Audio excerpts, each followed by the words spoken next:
I can tell today is going to be a good, very sharp, very active day. I just found myself staring. Hello, everyone. I found myself staring at my monitor, just like thinking of prep stuff. I was like totally lost in thought for just like 3 straight minutes. And then I looked up and I was like, oh shit, we're a minute late now. I was just sitting here biding time until around 15 minutes, which is usually about the timer where I start the stream, where I hop on camera. And I just spaced out for like 3 straight minutes. We'll get to why in a bit, I guess, but hello everyone. I hope you're having a lovely end of your week. My week has gone great so far. Working on some contract work, making some money, which has gotten a little bit in the way of stream a couple of the days. But we're doing great. Walked my dog already. Thought I wasn't gonna get to do that before a stream, because it was like there were supposed to be thunderstorms all day, and there was like kind of when we woke up, so we just kind of hung out. I would have like immediately gone to get ready for stream. I got up for a work call. Would have immediately gone and gotten ready for stream normally. But then my dog came downstairs and was like, hey, you should give me pets. You should give me pets. It was like leaning against me for pets, and then like jumped up onto the bed and like laid down and was staring at me. It was like, okay, we could like nap. We can nap for a little while. That sounds cute. So I did that, and then I slept for a while, and then the rain stopped, and then I took my dog on a lovely dog walk. And then yeah, I completely unrelated, but after I like showered and had gotten ready for a stream, I like walked outside to check on my dog, get him inside. It's just kind of hot outside. Don't want to leave him outside too long. Walked around the corner of the house, and he was sitting. There's like one side of the house where we have a gate that's just like not completely open. He can't like get through the gate, but he can see through it very easily. And usually he's just kind of barking at whatever goes by, but I saw a person walking by and he was just like, he was just sitting there laying. Didn't bother them at all.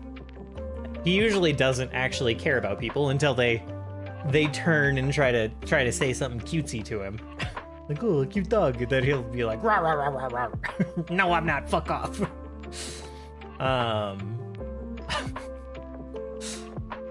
It's like when people look at him and perceive him where he's like, no, none of that shit.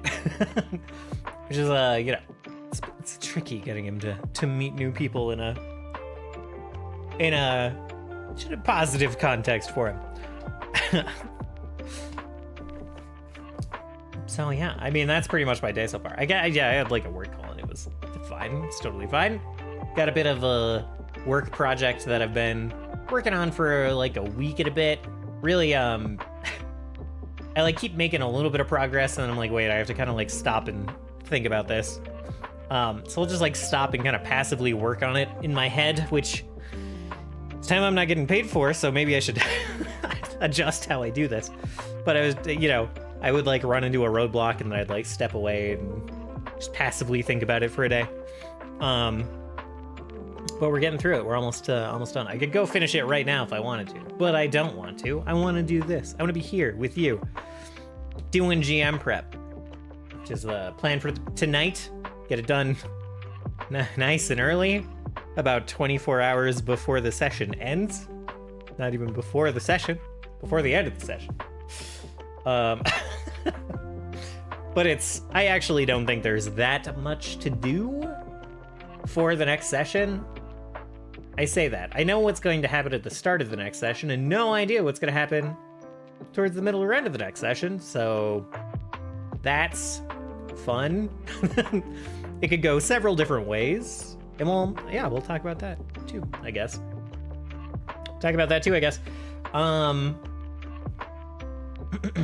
So what else is there? The switch of the schedule. My Sunday streams are eventually moving to Monday because my Monday Pathfinder game with Moto is getting moved to Sunday. That is still not this week. It's probably next week. Probably. But I'll let you know in the Discord. Yeah, I need to get some more music streams in here soon. Foundry, the VTT we use, is putting together a little asset shop where people can put up like modules and stuff.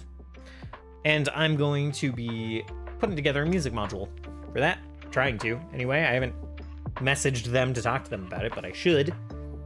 So really my homework for this weekend of my off-stream homework is to get to the last fight song that we worked on.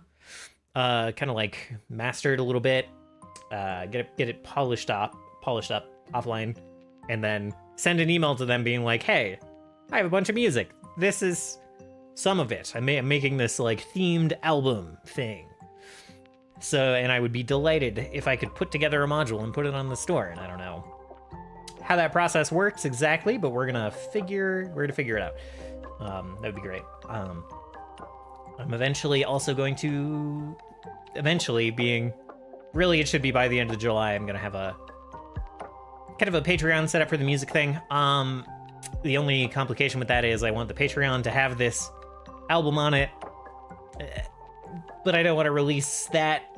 I don't want to release the Monsters Against the Void stuff until like the Foundry store is up, I guess. Maybe that's silly, but that's, I don't know. In my head, that's how I would like that to line up, but I really shouldn't delay the Patreon thing too much more.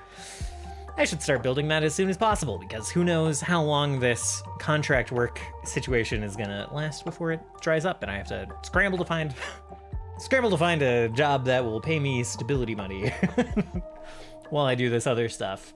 It would be nice to have a Patreon like well on its way before I do that. I don't know. So that's the preamble babble. I was gonna say preamble ramble, but that is that's I believe that's a coined and copyrighted term from the Trapped Under Plastic podcast, which is an excellent miniatures painting podcast if you're unfamiliar, from a couple of the kind of like decently sized miniature painting YouTubers. Not the Swedish one who I can't remember the name of right now. But yeah. And I guess that's really about it. Made some nice coffee today. That was nice. I oversweetened the crap out of my oatmeal. I'm like 100% here, but my energy-wise, I'm 100% here. Brain-wise, I'm like 20% here today, I feel. So I apologize for that in advance. And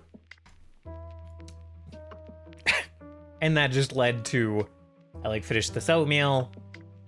I kind of throw some extra ingredients in there and then sprinkle a bit of agave on top. And apparently this was not a little bit of agave. I mostly tasted agave when I bit into this oatmeal, and I was like, Jesus Christ, that's impressive. That was quite the fuck up. Anyway, let me get my notes up and we will do a little recap. Oh yeah, my notes are garbage for last session.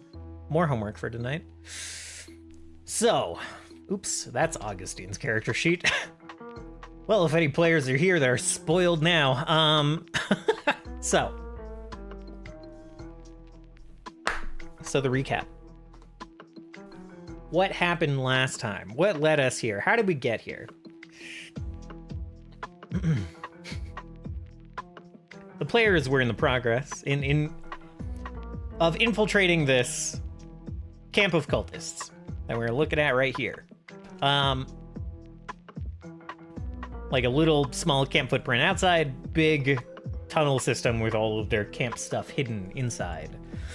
This excavated temple that held secrets of their cult going back however long. It was like a repository of information that this cult would kind of find and lead each other to, and then rebury when the time came to keep it hidden from the eyes of the agents of the gods of this world.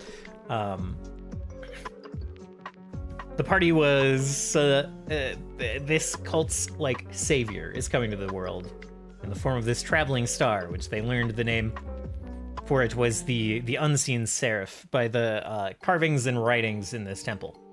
I just realized that this carving, and I might not even be correct. I thought this carving was cattywampus zoomed out, but it might be trick the eyes. Anyway, we're gonna move on from that.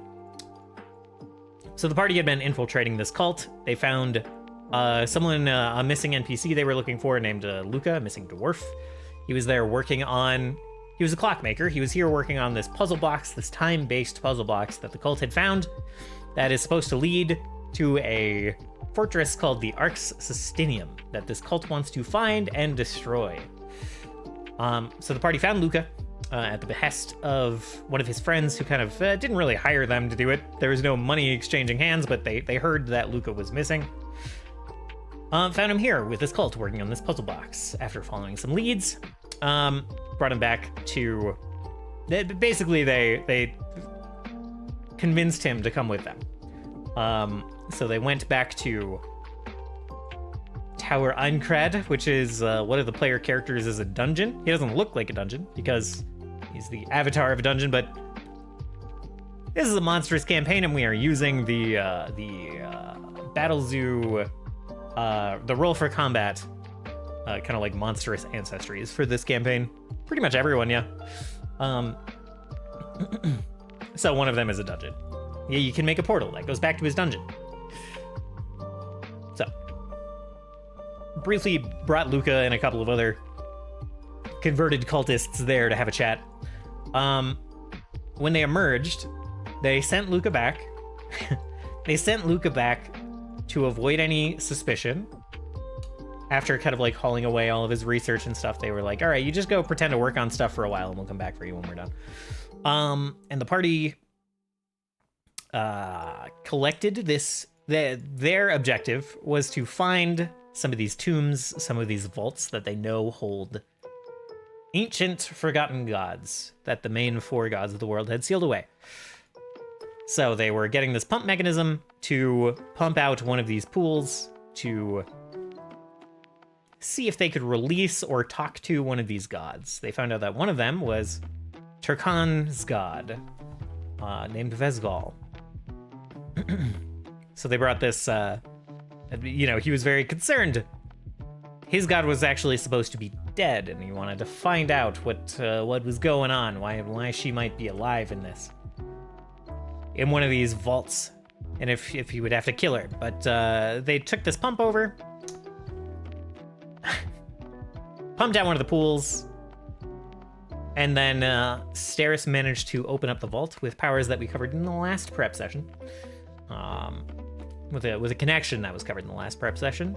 And they entered and approached this dais holding a sarcophagus in this temple that laid on the other side of this portal that they opened up.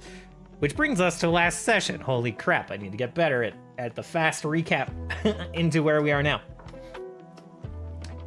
So, they entered the temple of Turkan's god, rather the resting place of Turkan's god. This sarcophagus did suggest that, in fact, Vesgal, the goddess, was dead.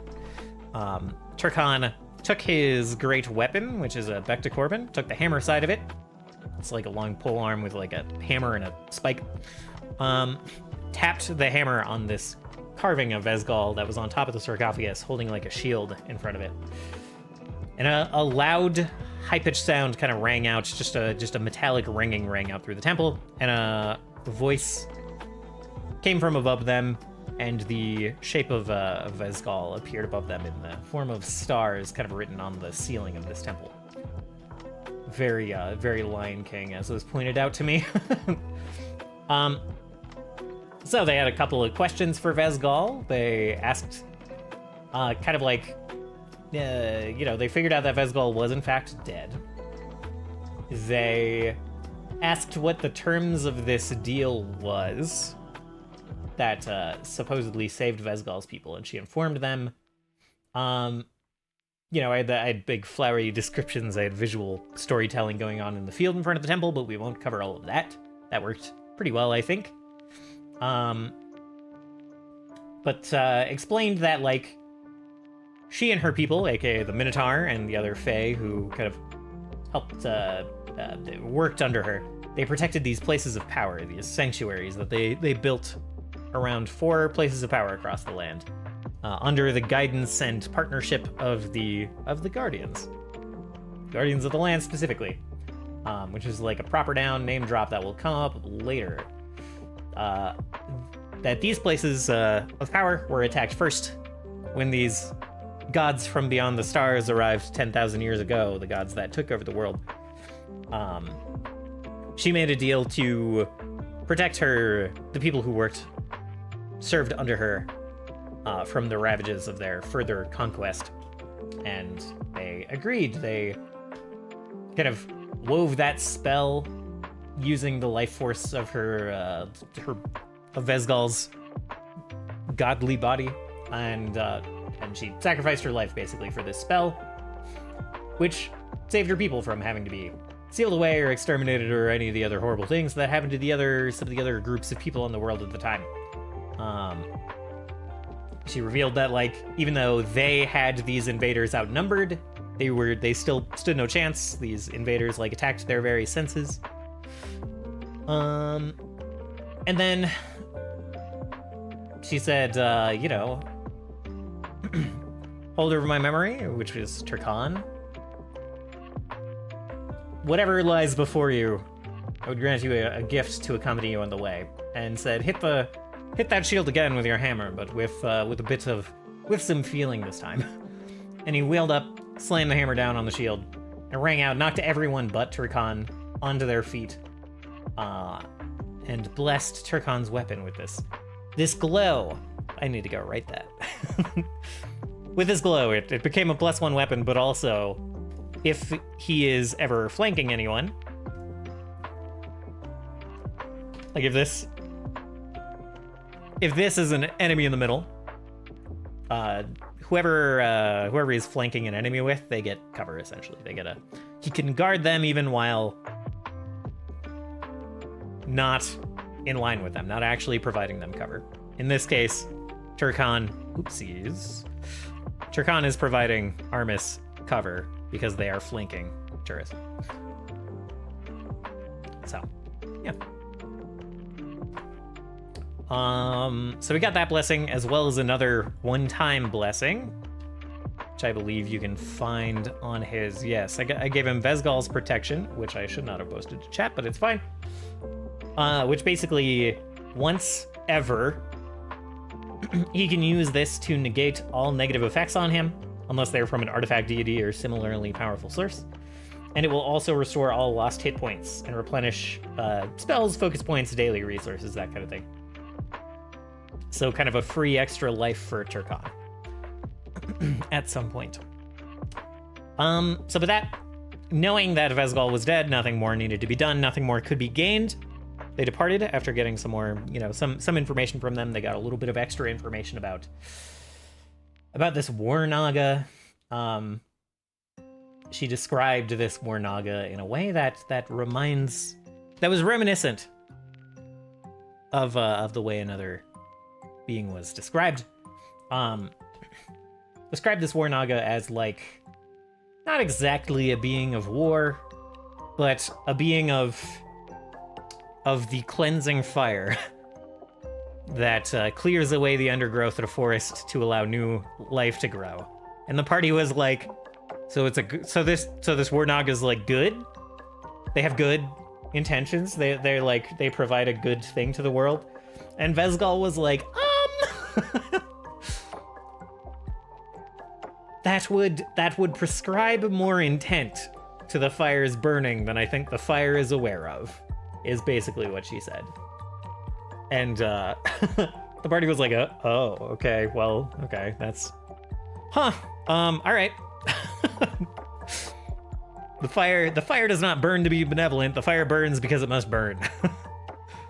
And the natural side effects of it are not its own intention.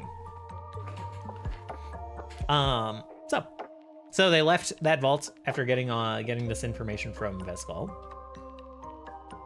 and decided they had 2 options. One, They know that the voice, who is actually just no longer on this map, they know that the leader of this cult here seems to be suspicious of them, seems to be biding his time for something, but they haven't determined what.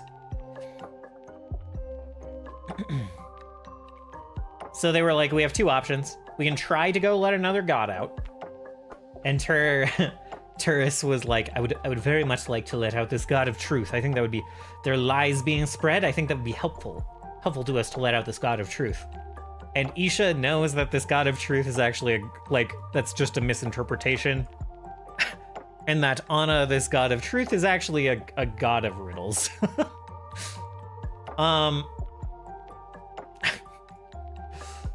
But Isha was like, whatever, we'll do what you want. So they had that option of letting out this other god, or using the time to try to get Luca out, like try to cause a distraction and go back and get Luca. But they opted to let this god out. They opted not to make a distraction sooner, really. They opted to wait on that plan. And so there will be consequences to that. They had a chance to get Luca out pretty clean, and now it's going to get messy. So they traveled east. They went back through the camp, traveled east, saw that the voice of the Seraph, the leader of this cult, was just sitting there having a pleasant meal with his people. Saw them rolling on by with the cart. It's a big ravine, so there's no real way for them to go around, in case you're wondering. And the voice just kind of just gave them a nod, raised a cup, let them go on their way, didn't bother them, didn't ask what the pump was for, didn't interact with them in any way other than being like, hey, how's it going? Carry on. And so the party. I accidentally had this labeled as the Moonlight Ambush. I just said like, oh, I was gonna use it for when you ambush the other guys, you know? And I put up some plausible deniability that some of the party was like, uh-huh. But anyway, party pumped down one of these pools. I did my little trick of like, I had an overlay tile kind of like pulled to the side, and then I just like expanded it over all of this, which has like the version with the pool emptied. I did want to set up like an underground level, but it's not a big deal. So the party ventured this way. They spent another hour pumping stuff out. Oh, they know someone, they know the cult's trying to keep an eye on them too.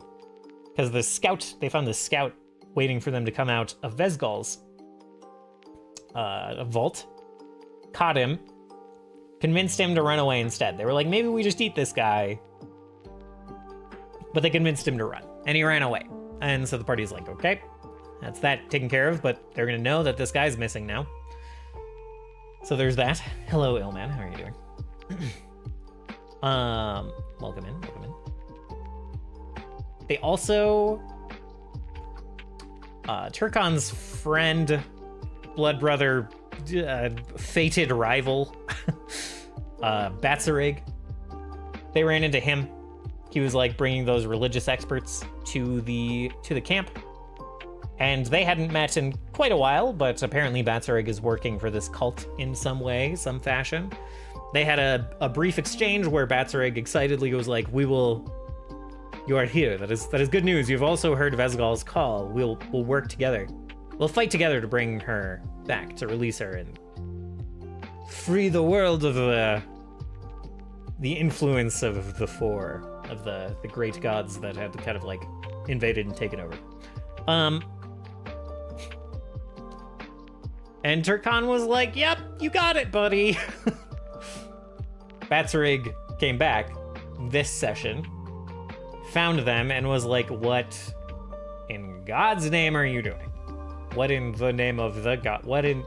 Whatever. You know what I'm saying. It's like, what are you doing? The voice just talked to me and was saying that he had need for my muscle.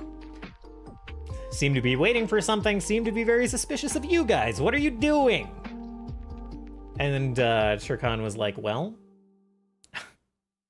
Yeah, basically, you know, that Vezgol's dead, as should be the case. We're working to stop this cult from getting what they want. They're gonna throw the world into chaos. And Batsarig was like, nah, bro. Batsarig was like, I'm working with them to get Vezgol revived. They will bring Vezgol back to life. I know she's dead, but they'll bring Vezgol back. They'll bring our goddess back, and then she will walk beside us, and then everything will be fine. And if it means that the world gets fucked up in the process, I don't really care. Then we'll stand with Vezgol and fight them back.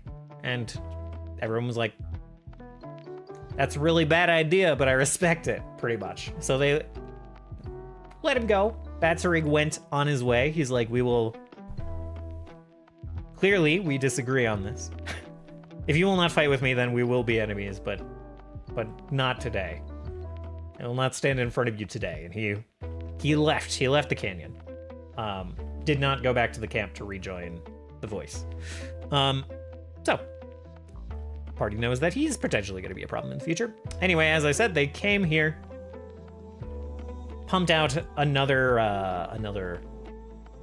of these pools. I've been a little bit better at being like, okay, you can't actually just like have everything you guys want for free.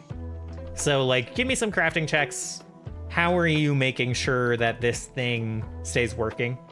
And they like failed a crafting check to kind of keep it operational and needed a little maintenance. And they managed to get a really good crafting check again. Turris was like, hey, can I just work on fixing this while we're like dragging it over to the other site? And I was like, yeah, you can give it a shot. It's gonna be a higher DC. And then he rolled like a natural 20, and I was like, very well. There it is. That's all right. You fixed it. Good job. It will not delay you further. So basically, they get this pumped out. The consequence was gonna be, do they get ambushed? Not that an ambush was coming. Do they get ambushed before or after they pump out this pool? And so they had a chance to have the hour to get this pool pumped out. And they jumped in there. They found the Vault of Anna, the god of truth, aka the god of riddles. And they couldn't open it. Steris did not have the power to open it this time. Turkhan still couldn't smash it open, obviously. The same force field was in the way of it. Then Isha went to investigate. Isha put her hand on it. Isha, being a sphinx, doesn't really have hands so much, but put their paw on it, and they had a vision, a flash of Skala, the goddess of time of the big four who had taken over the world. Gods in this world are confusing. Skala kind of enacting the spell that would make this portal work, make this seal for this tomb work. And Isha's oracle curse is very tied to Skala. Isha was... How to explain everything? Essentially, a spell that Skala, the goddess of time, threw back in time, messed up Isha. Messed up Isha, and Isha is now cursed for Skala's mistake, essentially. So they are tied in some interesting ways. So Isha put her paw on this door, had a flash of Skala enacting the spell, and I was like, you think something could happen if you, like, let your curse kind of flow into this door and affect this door. And Isha was like, uh-oh. Okay, I'm gonna use my focus spell. I'm gonna use, what is it?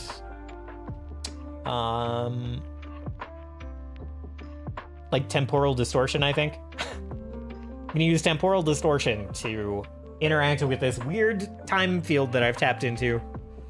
And I described that, I asked Isha for a religion check. I described the door as like crumbling to dust. I said Isha could suddenly like hear that Skala's chanting had stopped. Isha could feel Skala's eyes on the back of her head. And Isha hung in there. Isha managed to get through the whole, you know, if Isha had like pulled back or whatever, then this all would have like kind of reversed. It would have been, guy would have still been sealed inside. But Isha held in there and the door crumbled. This is all, by the way, missed this part. This is all after they went back and forth solving riddles with who was ever on the other side for like a couple of minutes. I was like frantically Googling random riddles because I didn't have anything prepared. That will be part of what I do before tomorrow. But yeah, the door crumbled, and then there was just like the wall sitting behind it for a moment. And then I described a scream coming from the other side of the wall, and then this satyr getting ejected and like hitting their head on the cavern roof before like falling to the ground. And that is where we ended. Yep. So all in all, pretty well a good session. I felt like it did something I'm bad at. Like I said, I kind of threw in the complications with like the pump, and I know it doesn't really look like a pump. It's whatever. It's a stand-in. I'm pretty bad at throwing in. Let's start with what I'm good at. I'm good at being flexible and letting the party do kind of what they want to do, kind of figure out their own plans, come up with their own solutions to things. I'm bad at challenging them with further complications and like asking for additional roles, asking for additional solutions as things come up. I've been a lot better about that this campaign. Like, you know, they found the back room in the temple. They found a bunch of information that they didn't necessarily want this cult to have. But they did also make a bunch of noise like a couple minutes before. There was like sounds of combat that would clearly be heard from down the cavern. It's not that far. So like some of the cultists were coming to investigate, and they had to quickly figure out if they were gonna like burn all the information or try to hide it or what they were gonna do. And they decided to kind of like lie to this guy, say that they didn't find anything. And yeah, stuff like that. Just like that could have gone wrong. They rolled very well, convinced this guy that they weren't lying. Barely. And that they hadn't found anything. So stuff like that, I'm good at complicating the situation with what I have. In this case, let's pull back the curtain. We talked about what the party was doing. The party returned Luca. Why is he named Apprentice here? They returned Luca to the cult, saying, hey, we don't want them to be suspicious of us yet, so you go back and cover for us. You keep doing your work, right? What the party didn't know is that the voice was already suspicious of them, had already pulled out this like crystal ball thing, this like Palantir-like thing, to talk to kind of the overall leader of the cult, the Eye of the Seraph, Augustine. They had a conversation and they were like, oh, you got visited by a steno and a sphinx and a mimic and an evil eye and a minotaur. That's a pretty specific group of people. That sounds like someone I've ran into before. Sounds like even though I killed Oriole, even though I like tried to cover our tracks, it seems like they found some tracks to find their way to you anyway. So the voice, and like Moto kind of caught on to this because he's sharp. The leader of this camp had once again contacted the Eye, and been going back and forth with the Eye about like kind of the complications that were coming up. Some of the people had told him that like Luca had left with all of his like research and everything. And so the voice was getting very suspicious, very concerned. And when he got a chance to get Luca back, he was like, okay, people are going to guard this guy. We're not going to let Luca go again. But he's going to find out that he doesn't have the puzzle box. He already found out that Luca doesn't have the puzzle box. Or at least won't show him the puzzle box. So his whole plan now was to delay until Augustine could get here. And then confront the party with Augustine while holding Luca hostage. And that's what's going to happen at the start of the next session. So that is what's been going on in the background. While the party have been going about their business, having a smoothish time, getting to these pools, figuring things out. This the voice has been organizing this ambush. He wanted it to be with Batsarig, but Batsarig was like, I don't work for you, actually. I have, you know, he is effectively assigned somewhere else, and was supposed to return post-haste. So yeah. So this is like less than they wanted to ambush with, but you know, they have some leverage in the form of Luca, and we'll see how it goes. They want the puzzle box back, as well as this book that the party has showing the locations of Forgotten God vaults. This is how they found Vesgal. This is how they found Anna, the gods that they've talked to and let out so far. And yeah, these guys are gonna negotiate a trade to give Luca back, to take those things back from the party.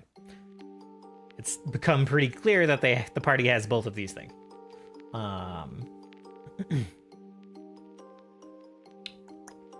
So yeah, that's what's going on. Luca is basically useless to the cult without either of these objects. And, you know, they think that the puzzle box is useless to the party without Luca. So they think that the party will take this trade. And that leads us to what we're prepping today. So obviously I have Augustine and the Voice of the Seraph prepped. The Voice of the Seraph is just a fighter. This fight is going to be happening pretty quick. There will probably be a little chat with Anna, the God of Truth, / Riddles, actually. And then Stu and Scene of Auction, who are guarding outside, they're going to notice that there's some trouble up the cliff, that something weird is going on. And they're going to try to... Well, I don't know. These two are going to try to set some kind of ambush. They're going to be waiting up here when the party comes out. And they think that they can handle this themselves. And they are pretty strong. They are pretty strong. It should be quite the fight if it breaks out into a fight. So I think the next thing to do is to work on the worksheet. Although it's kind of weird. Kind of weird to set some of the stuff up when we know it's going to be a combat session. But we can do that anyway. So let's make a new note for a session. Oh, heck. Wrong side. Session 11. Doc type session number 11. Campaign monsters. Data is always one off because it would take me like a minute to update this script. Less time than the total time I've spent changing this number every time. But anyway. Let's move session 11 over here to work on session 10 over here. So let's get started. Scenes we're going to open on.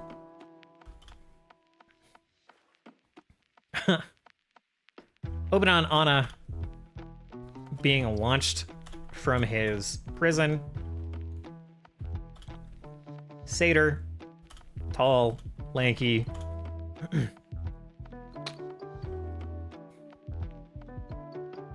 Maybe I want him to have kind of a weird hair color.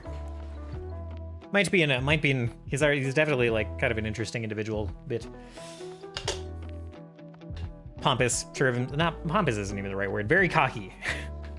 Also, he is in love with Isha. Immediately after this, Riddle Master showed up. Moto, the player of the Sphinx, who also has an interest in riddles, but maybe isn't like incredible at actually solving them other than cheating.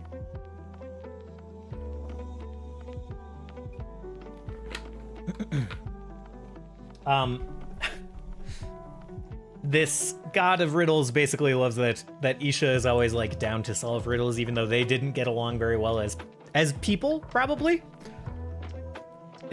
Basically, Anna's just in love with Isha already. Isha is actually an incredibly ancient being who's been frozen in stone until about 60 years ago.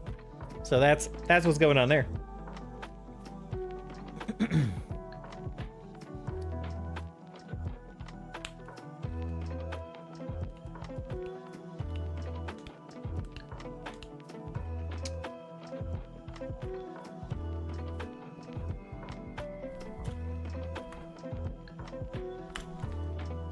Okay, let's see. So we'll open on that. Anna is going to turn around.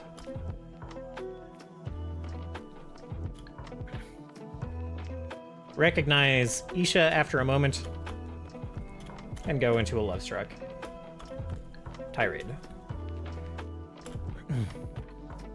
I don't know exactly how long he'll get to babble before he's interrupted, but it will be like...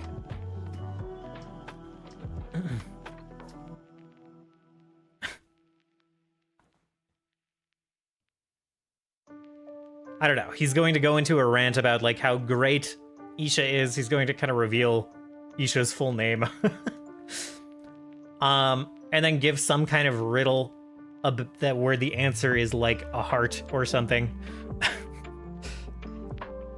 And that is what I have for him. I don't have an image of him yet. I'm gonna see. I don't know if my portrait maker has a thing for satyrs. Let's take a look, shall we? Take a sip of coffee, because my energy is struggling.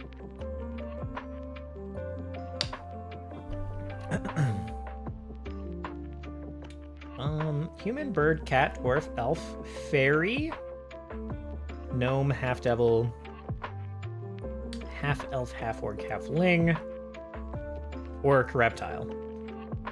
So they don't really have much. Let's see if we can like give. I can't actually show you guys any of this. I'll see if I can come up with a good satyr picture.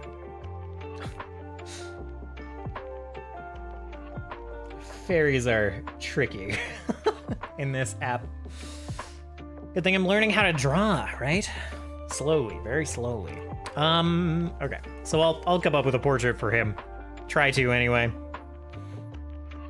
A good question is, what kind of blessing, what kind of help are they gonna get from the god of riddles? The god of truth had some merit to letting him out. The god of riddles, I feel like they're just gonna be like, ah, shit. What do we do now?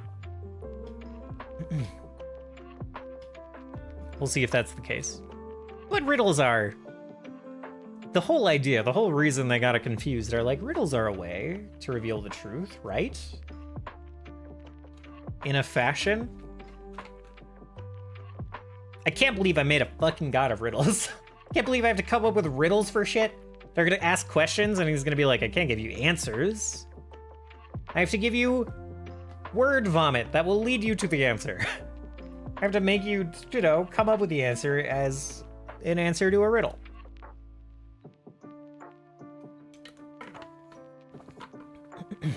He's going to have such a complex. He's going to be all about...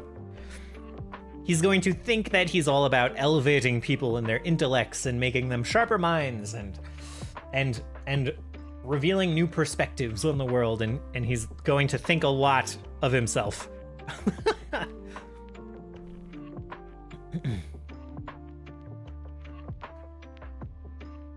Oh yeah, we used the name Tio, who was the scout.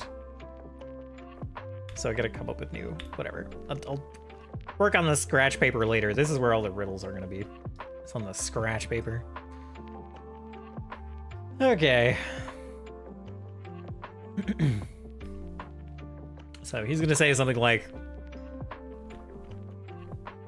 Shalmalel, my heart.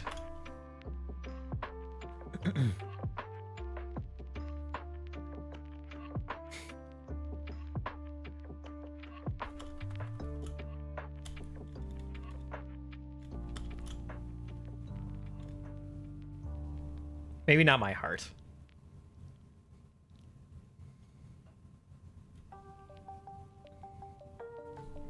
We'll skip the my heart part since he's going to give a riddle about that.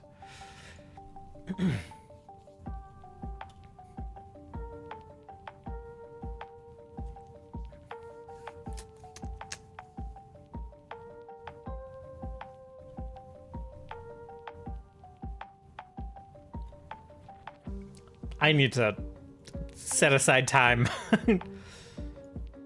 to come up with some silly, flowery language for him to spout. Something like the answer to the riddle of my feelings or something.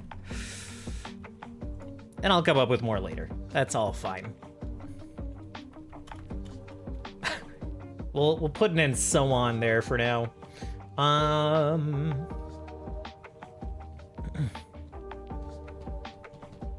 have no idea how this roleplay is gonna go, so I'm not gonna write that many lines ahead of time. I don't have any idea what they're gonna ask him. He is going to insist that he's not a fighter. I just need to be in on his head a little bit.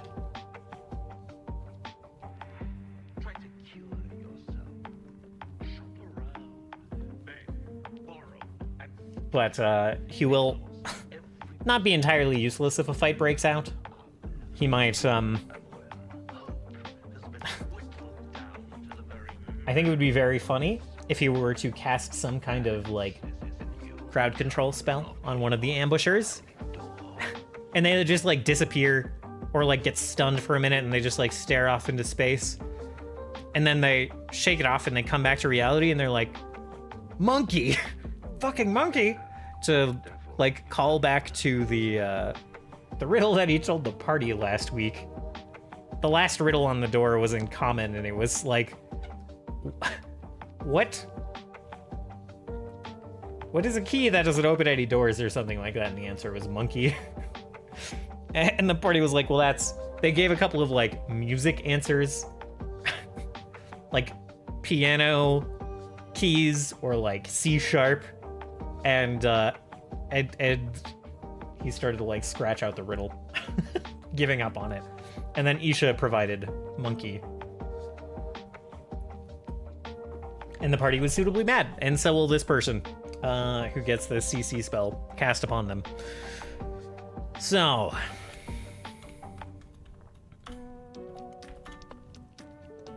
the ambush outside. I don't want to write too many things for that. Maybe it's just because I'm tired and lazy today. But I don't want to, like, script many of these things too hard that like it's gonna be a back and forth. But the ambush outside. Augustine is there, holding a knife to Luca's throat. The voice is also there.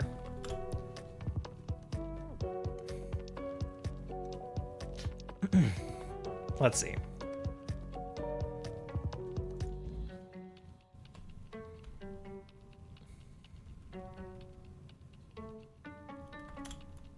Augustine walks Luca to the edge of the cliff.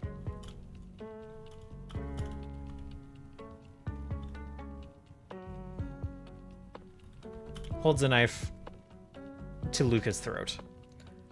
The voice walks to the edge also. So what kind of... How do we want him to present his argument? Oh, I had a whole thing for this, actually, now that I think about it. Which means it'll never get said out loud. But I thought of it when I was, like, on a walk. And I didn't write it down, but it's something like, something about them being, like, a... You know, a thorn in his side.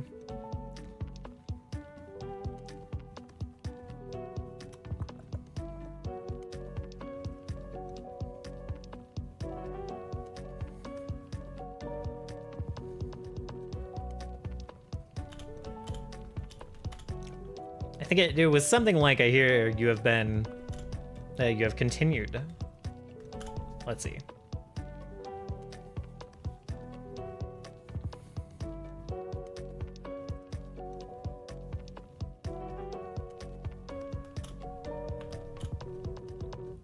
You've once again become a thorn in our side.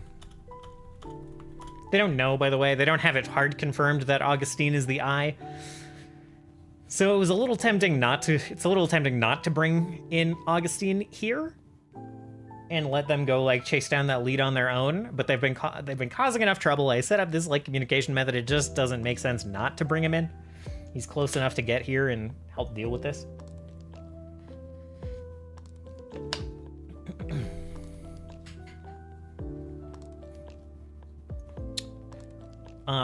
But let's see. So he's just gonna say something along the lines of like, here you've once again become a thorn in our side.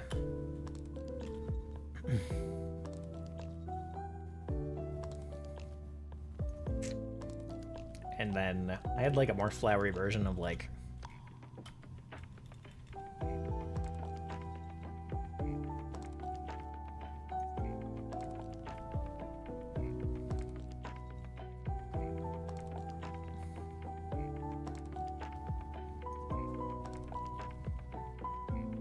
something along the lines of like, I hold no ill will toward the thorn. I was happy enough to pluck it and cast it aside.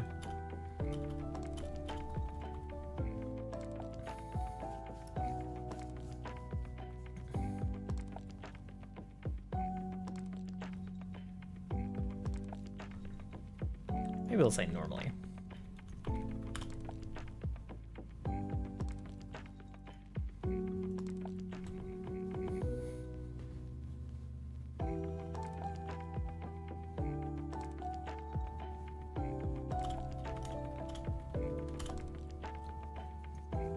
And I'll probably edit this a bit more later, but, or even as I'm saying it. But yeah, let's see. I have no ill will to, sorry. I hear you have once again become a thorn in our side. Normally I hold no ill will toward the thorn. I was happy enough to plug it and cast it aside, but that you've returned and jabbed us again is a problem. And I'll probably expand that a little bit. Just want something pompous for Augustine to say.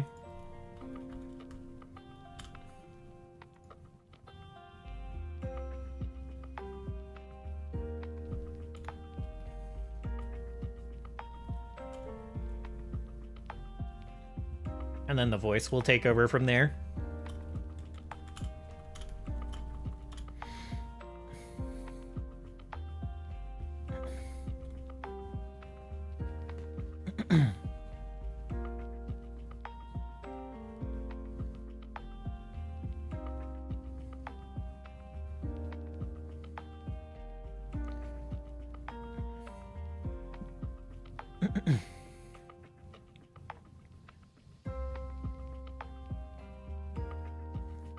Let's see.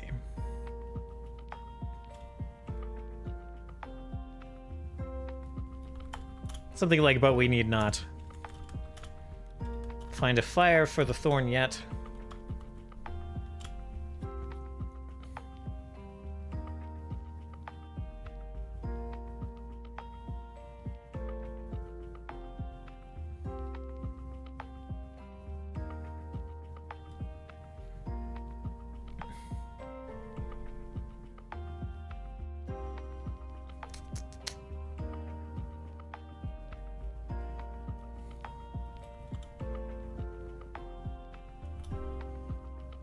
You seem a reasonable bunch, and I did not dislike our conversations.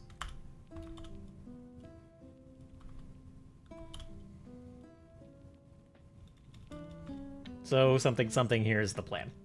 Here's the agreement. So let's find a way to part amicably.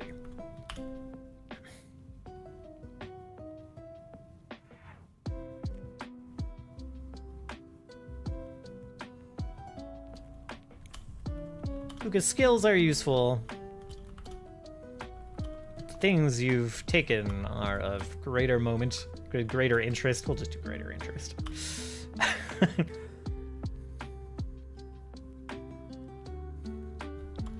So I propose a trade.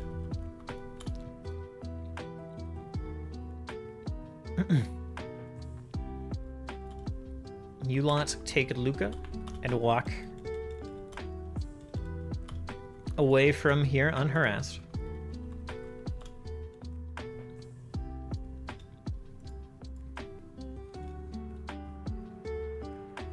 And you leave us the puzzle box and the tome you've taken.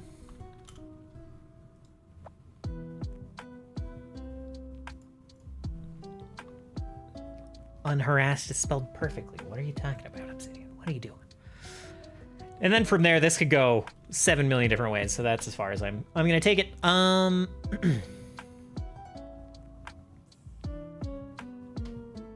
yeah, and possibly some of these will have to be adjusted from here. Oh, what's the? How did I? Wow, that was weird. Okay.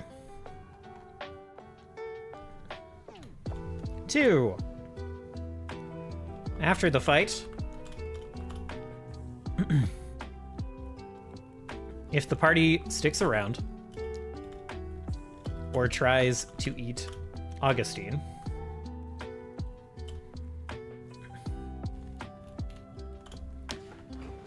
let's see. A voice will echo from the top of the cliff, top of the ravine. This is quite a ways up.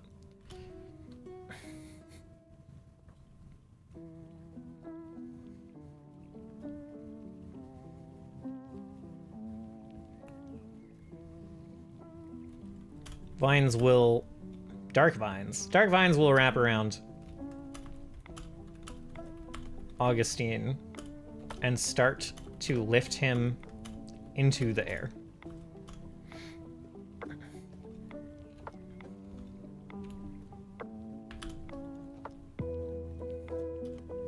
At the same time, a great spider will begin descending into the ravine.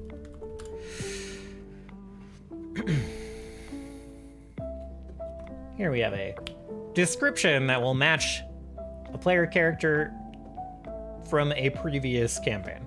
So the spider is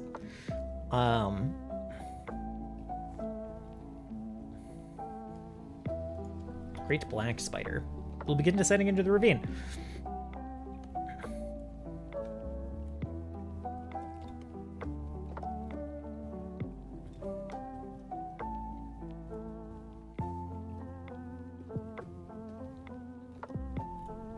Let's see. Even aside from its great size, it is like no spider you've seen.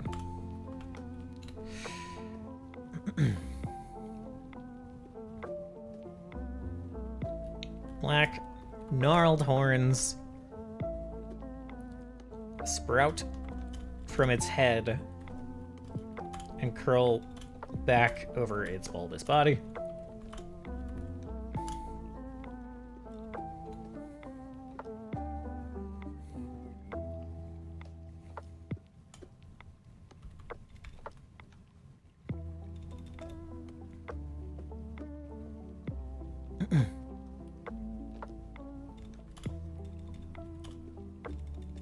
And basically its whole body seems to be made of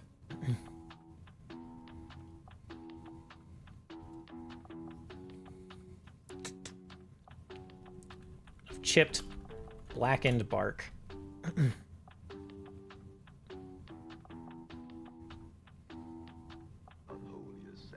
And that is its horns, that's its legs, that's its body. Like all of it.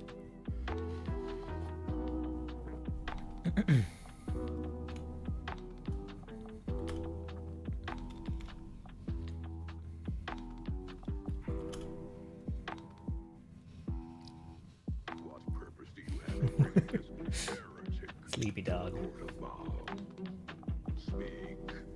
He's very cute over on the bed right now.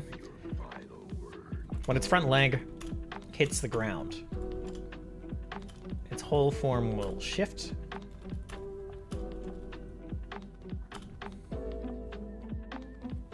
That leg becomes a booted foot.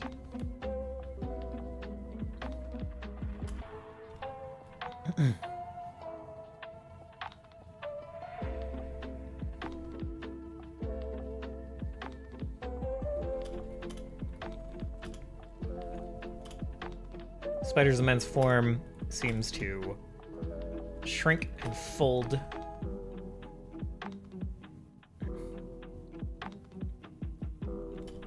into the shape of an orc.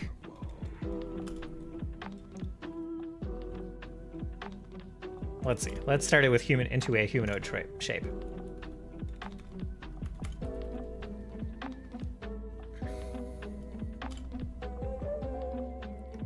I don't know how when I'm like running a session, I can do some of this description so fluidly, and when I'm sitting here writing it, it's so like slow and like piecemeal. Maybe it's just flow. Maybe it's just maybe these versions are actually better, and it just takes takes sitting down and editing it to kind of get there. I don't know.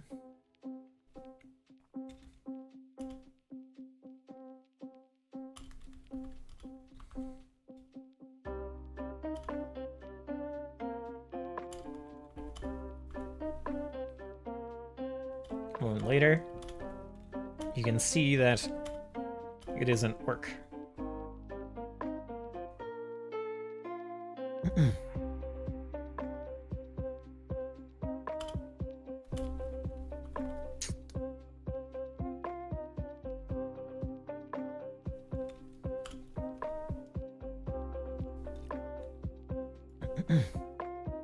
Broad shoulders,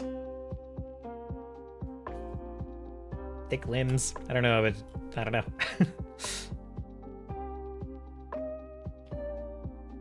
I don't know how better to say that.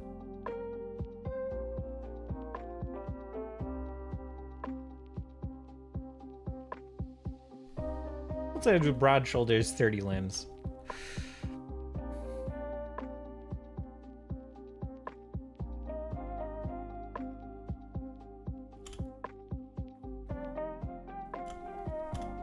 Stands straight. Holds himself straight and tall.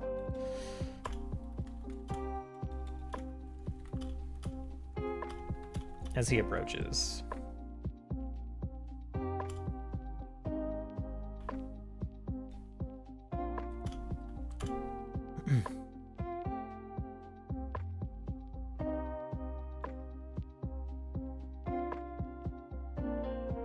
Antlers of blackened bark, not unlike those that were on the spider, still adorn his head.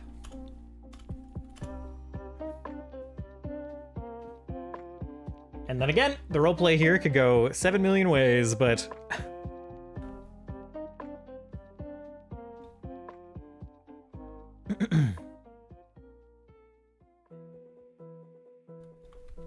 well fought and well won.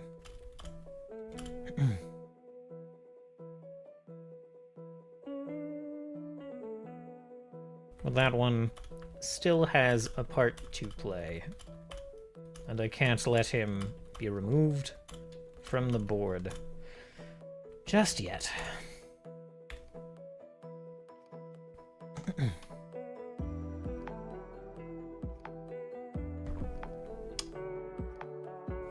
Poke9er, hello. How you doing?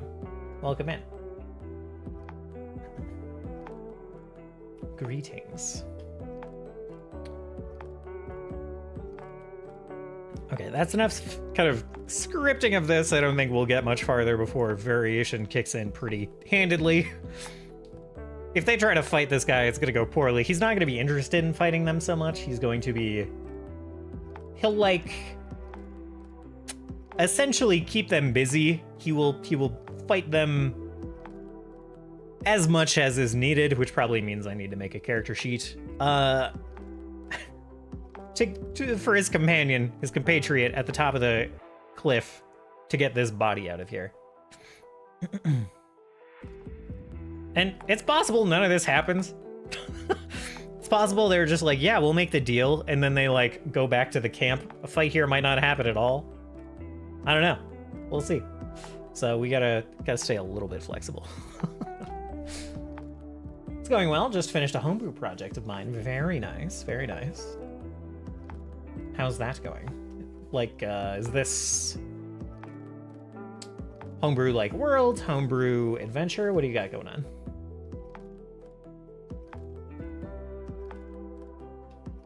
Let's see. A voice will echo from the top of the ravine. Dark vines will wrap around Augustine and start to lift him into the air. This is... If they try to see who is casting...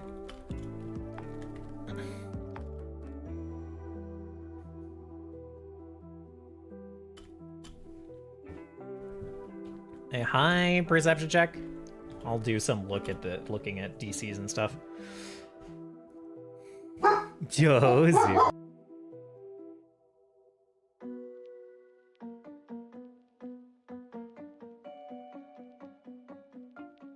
Punk dog. Warlock subclass. Ooh, very nice.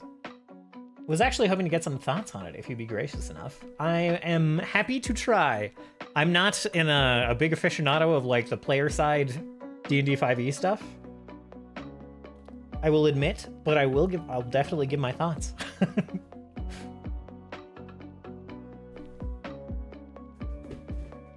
Hello, dog. Welcome in, dog. Hey, there's dog. Cute dog. Oh, you're fine. Nightbot's a little aggro. I actually can still see the link, so you're just totally fine.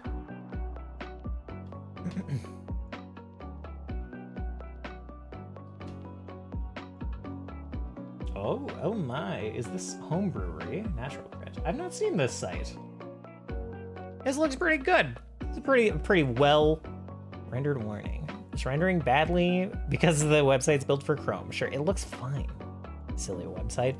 Okay, this is a pretty cool website. I take it this like helps you kind of get the layout right and everything. This is very cool.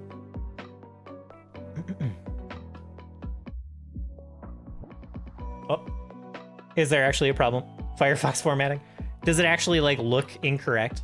I do have Chrome installed. I just usually use that for work.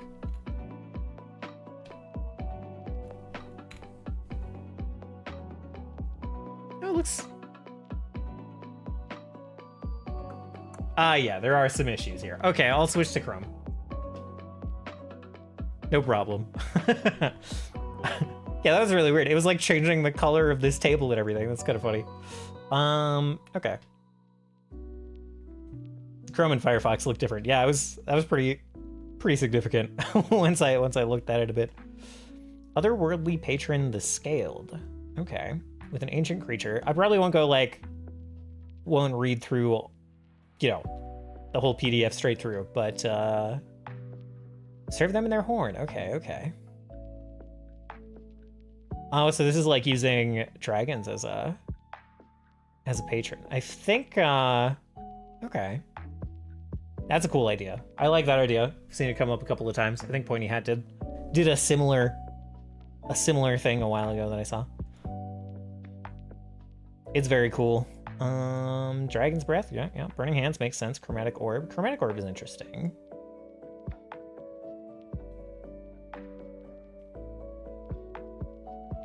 Chardalon Stride. I don't even actually know what that is. Too many dragon patrons try to turn warlocks into dragons. Yeah, that doesn't make a lot of sense here. Summon Draconic Spirit. That makes sense. Skillbound. You can speak, read, and write Draconic. That makes sense.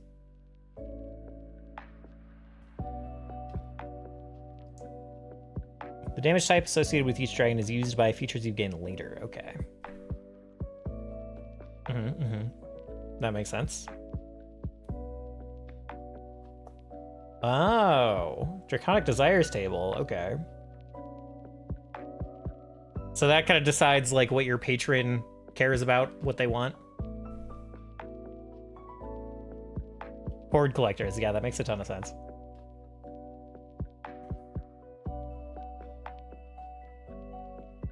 Draconic Weight.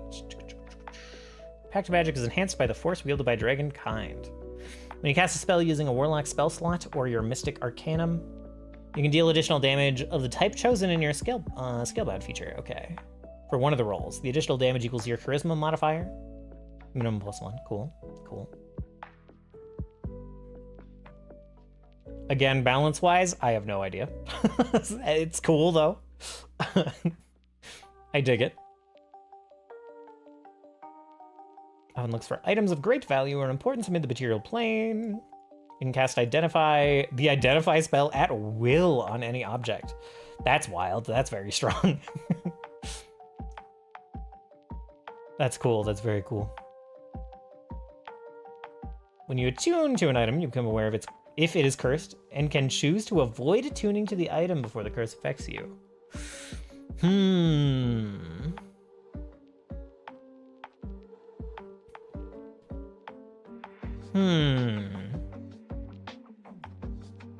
That part, like, it's strong, it's good. I don't know how I feel about it. Because it's like a power that kind of can avoid cool things happening. And I'm just not sure how I feel about that part. Cool bad things, granted.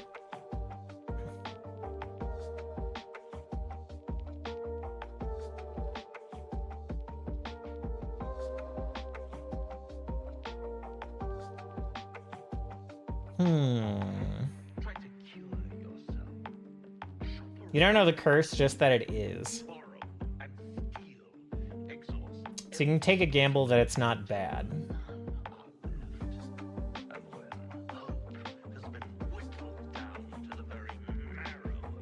Does Identify already have a, like, component where you can roll to figure out if it's cursed, or is that just not part of Identify? Again, I apologize, I don't know that. I don't know a ton of the player side stuff. It's better than a devil you don't know. Failed to identify such a curse. Lore might hint at it. Okay.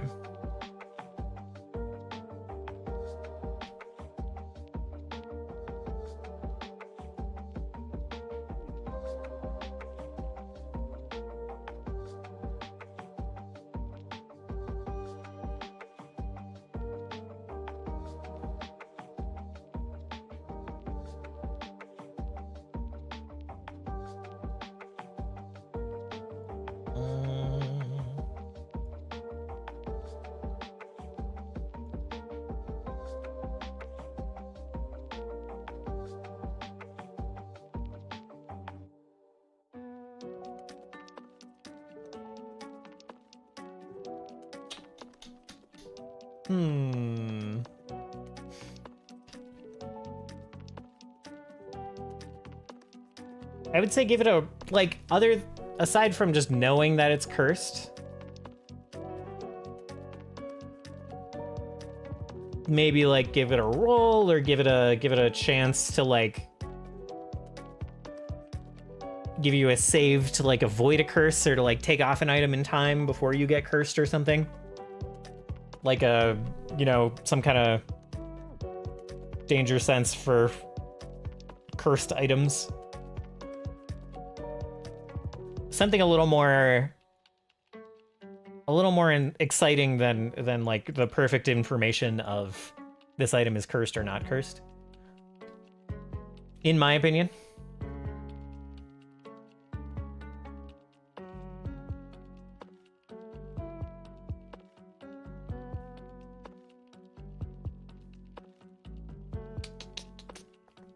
But I will move on. Let's see, Draconic Defenses. 6th level, okay. Your service to your patron has given you a protective connection to their power. You now have resistance to the damage type chosen in your Scalebound feature. That makes sense. Grants you a bonus to your armor class. This bonus equals half your charisma rounded down. Okay, that's pretty cool. That seems strong, balance-wise. That seems good.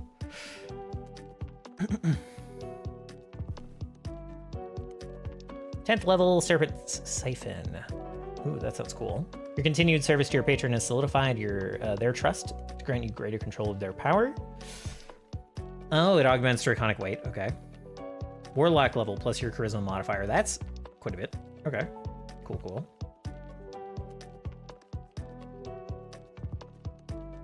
When another creature subjects you to your Scalebound's damage type, you can use your reaction to siphon the energy from the damage and regain 1 Warlock spell slot. Okay.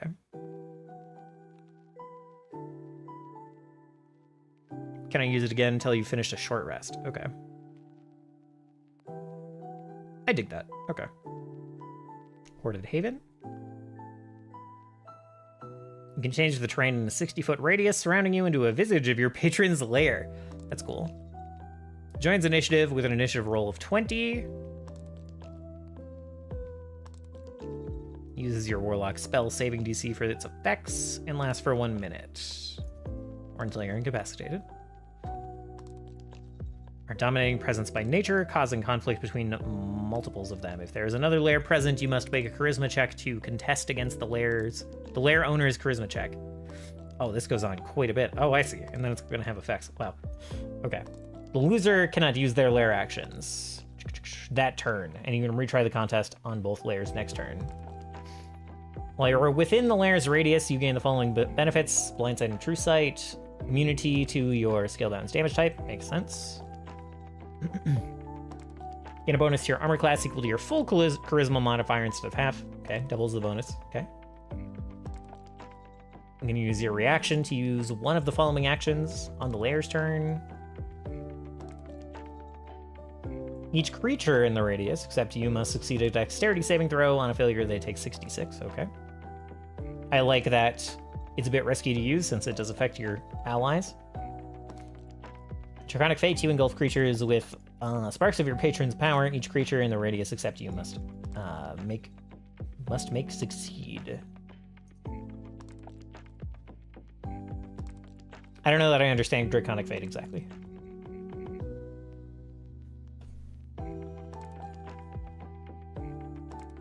Wording, gotcha. I figure that might be a typo.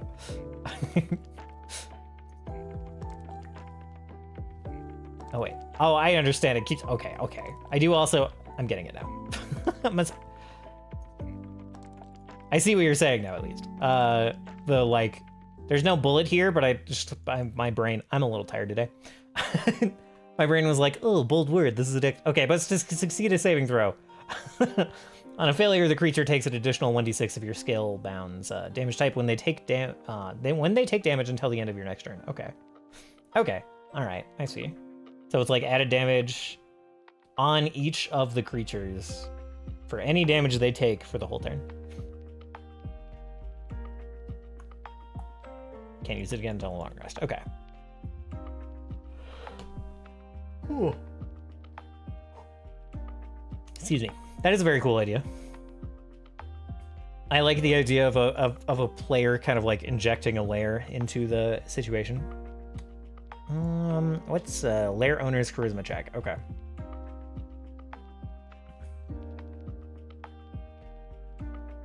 Yeah, charisma check means that this would... you would have trouble winning this against another dragon most of the time. Or against, like, heavy charisma-based spellcasters, you know, like, natural leaders and stuff. You'd probably have trouble regularly beating their charisma check. Dice notwithstanding. So I like that.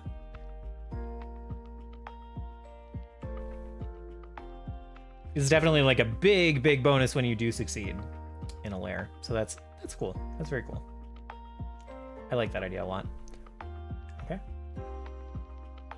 Again, I know nothing about like subclass balance or anything like that, but I think it's very cool flavor-wise. I dig it a lot. Like you said, I like that it doesn't turn you into a dragon. It's just like the dragon's blessings, kind of like providing these powers and these protections, and like you're not growing scales yourself or breathing fire yourself. It feels very much like the dragon is, you know, with you, acting as your patron, and you're not. It's not a warlock that's trying to be like a dragon blood sorcerer or something, right? So, yeah, I dig that. I think it looks very cool. Well done. I'm like not brave enough to even try homebrewing class stuff, if I'm being honest. I'm happy to make items, I'm happy to make adventures, I'm happy to make monsters. Class stuff, like class stuff scares me to touch. I'm like, I could throw player balance way out the window, or like make someone have a really good time, or a really bad time, or a better time than all the other players, and make things really imba. So I'm like scared to touch that stuff. So it's cool that you went and tackled that. If you got to choose a dragon to have as your patron, which dragon would you pick? If I got to choose, Chrome, come back. let me look at this again. Why? Nope, that's wrong. Let's see.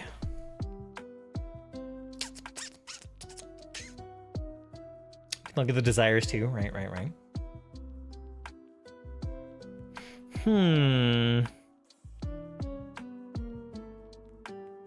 Okay, I see.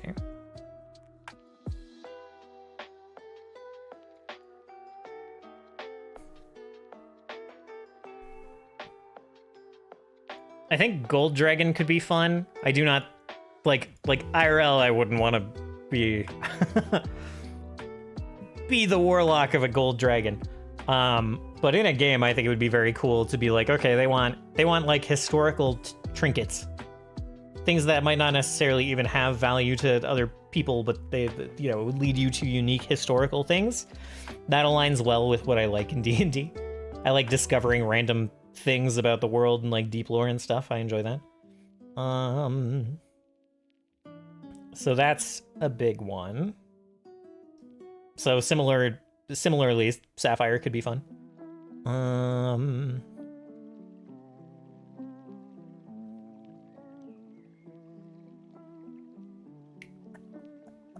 Communal mementos, Silver could be fun too.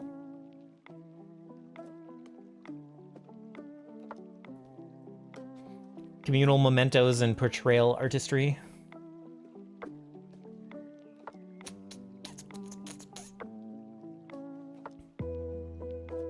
But I think I go with gold.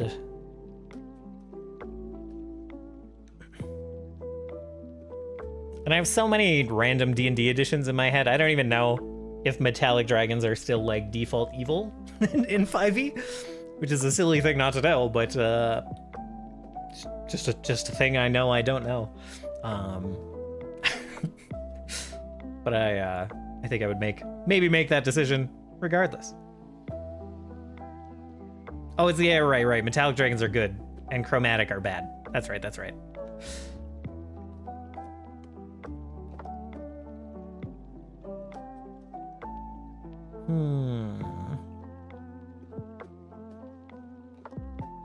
I would definitely lean towards... the ones with more meaningful desires. Like, I am less interested in, like, oh, sun-colored gems. Earth-colored gems, that kind of thing. That part is, like, a little less interesting to me, although it could... it could lead to interesting situations where you're like, oh, crap, that noble has a crystalline gem, a big crystalline gem on their ring, and now I have to steal that ring. Huh. Could lead to some funny, interesting situations where you have to go after something that you yourself don't care that much for, but your patron is like, nah, no, you get that now. You get that from me right now. So I dig that side of it. But I myself am more interested in the historically interesting and relevant trophies and things like that. Thank you for the follow. Thank you for stopping by and checking things out. And thank you for sharing.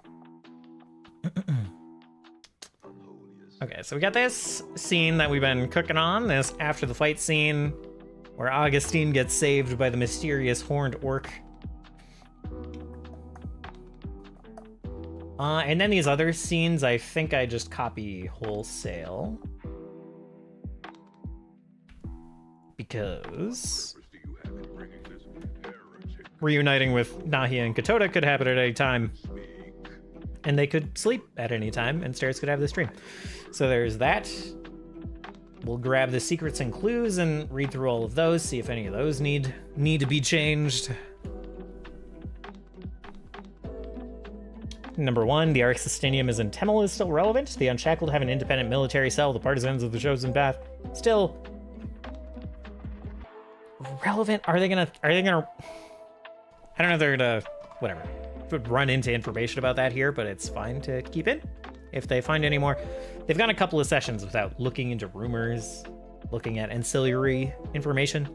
Usually they go a few sessions with none of that, and then they collect like 8 all in the same session. They kind of discovered that the same magic that wiped out Vezgal's original name, blah, blah, blah, would be used on the Shade of Death when he got sealed away. So we'll delete that. Taurus' core is fairly typical. That is still relevant and has not been discovered. A construct guards the Rotunda. Researchers had to retreat. Still relevant. The Human King of Serosa is already an ally of the Unshackled, is still relevant. The Eye and the Voice have been working with devils. Right. Still relevant.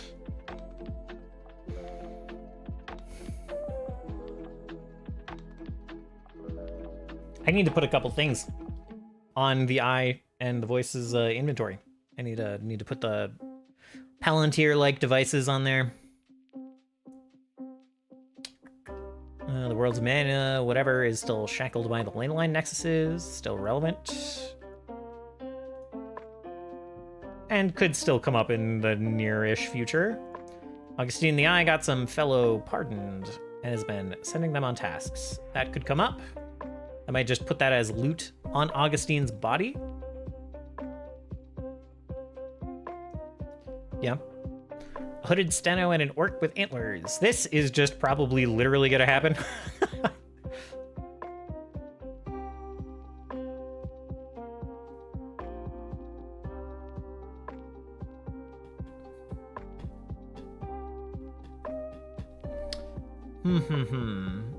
Might delete that one. Come up with a new one, maybe. Number 11, which was a bonus one already. Vezgal's true nature is that she was charged with defending the places of power and importance in the world by the Naga, the Guardians of the Land. Titania gave up Vezgal, their best warrior, to this cause on the condition that her warriors would also protect the innocent, and that these places of power would also be places of sanctuary. Okay, that part that Titania sent Vezgal away with their blessing has not been addressed, but the first part has. More or less?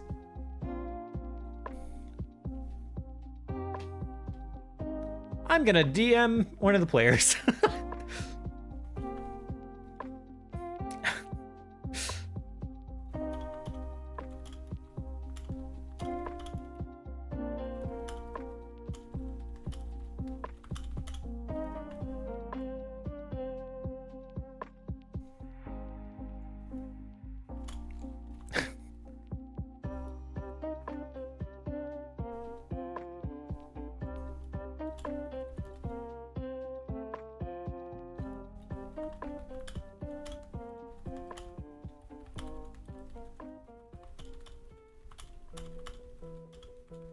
Okay. I will acquire an answer on that. We can leave 11 alone. And this, like I said, might just like happen. Yeah. They've been seeking out information about this antlered orc already.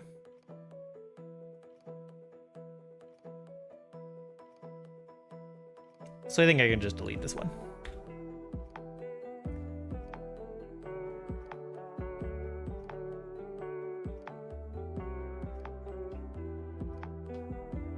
Okay, so we need to come up with 2 more secrets and clues. This is continuing to be the hardest part of prep, really. What questions? I need to start asking during and after a session. What questions do I hope they ask? Or, like, did I hope they ask and then gets missed?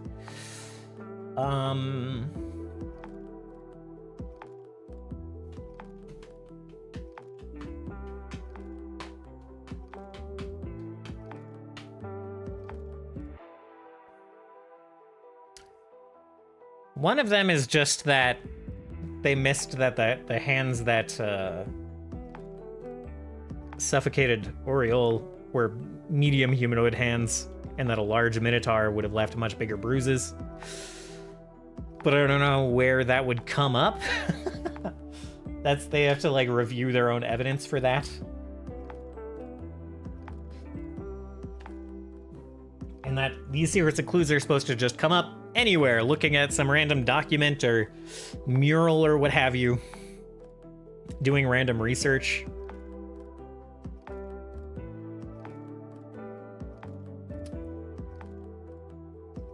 So it doesn't make sense to put that in secrets and clues exactly.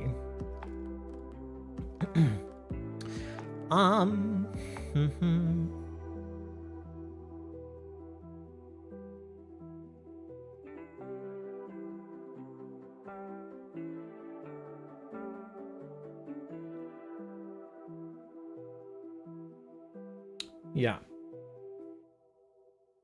Might just have to think on this one a bit. My notes for last session were so bad.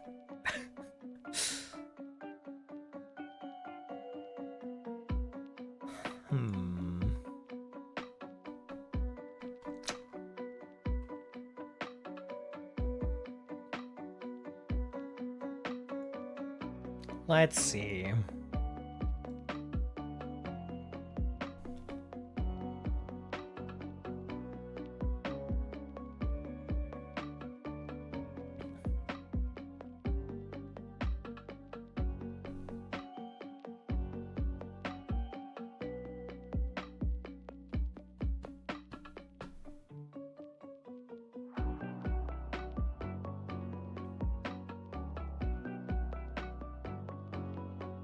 Yeah, I'm struggling this time.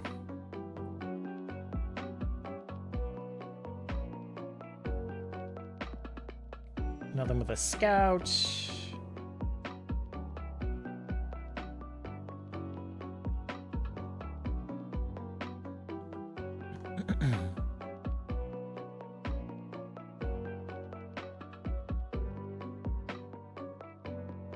Send to be the guardians of the sanctuaries of the world. Before attack these locations first.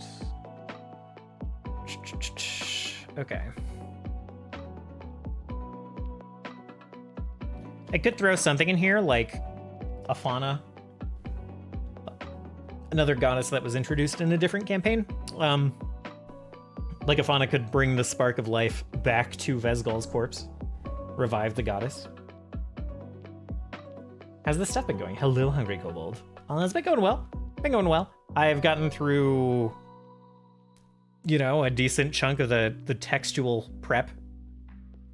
But as always, I'm struggling to come up with the last couple secrets and or clues. They've like been in this location so long that I'm struggling to come up with compelling stuff about here and about these people that they're interacting with. So I could just, I don't know, what I should do, maybe.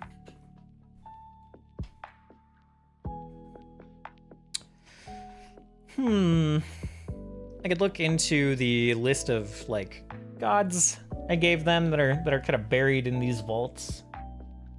See if there could be a secret or clue about any of those.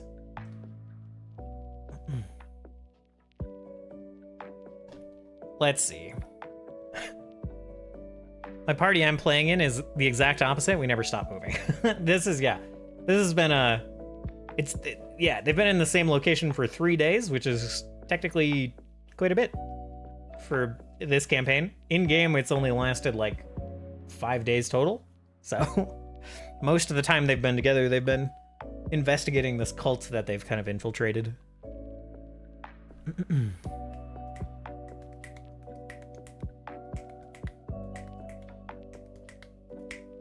Let's see. The Seraph's Comet.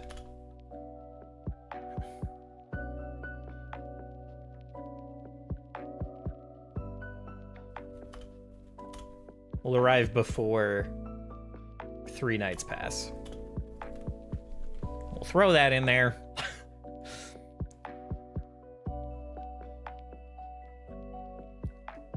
I don't know when that would come up, but we'll throw that in there. The longest time we spent was staying in a castle owned by our warlock's parents within the Feywild.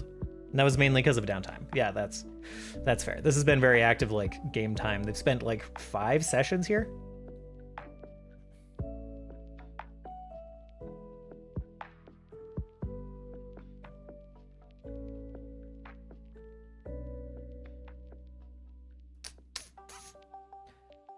Huh, there's some pretty hard-hitting secrets in here already. I don't really know what else to throw in.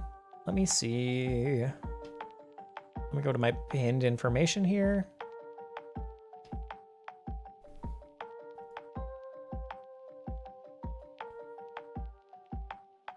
Oh, one thing they haven't put together.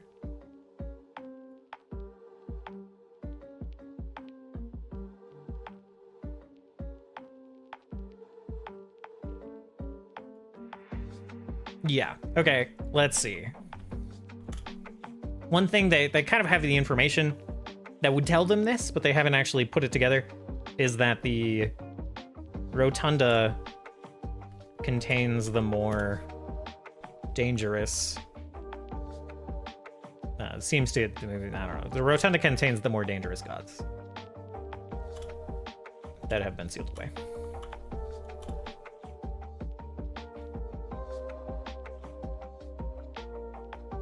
I don't need to include those extra words. The rotunda contains the more dangerous gods.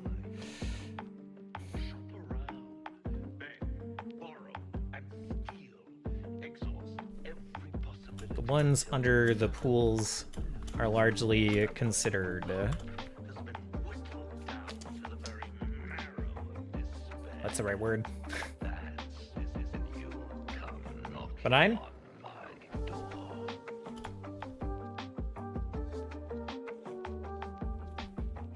Could largely be considered benign. It's all subjective, but that's where we're going. Funny thing is, because our party keeps moving, we get in so much danger so fast and somehow BS our way out of it. That's the great part of D&D, honestly. I love that.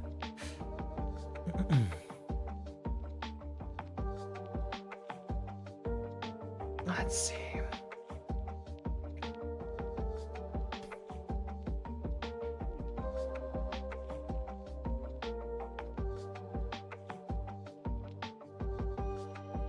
You know, we'll delete.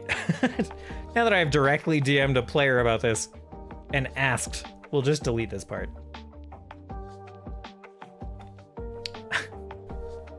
We know that Vezgal was working with / for the Naga. That is... call that good.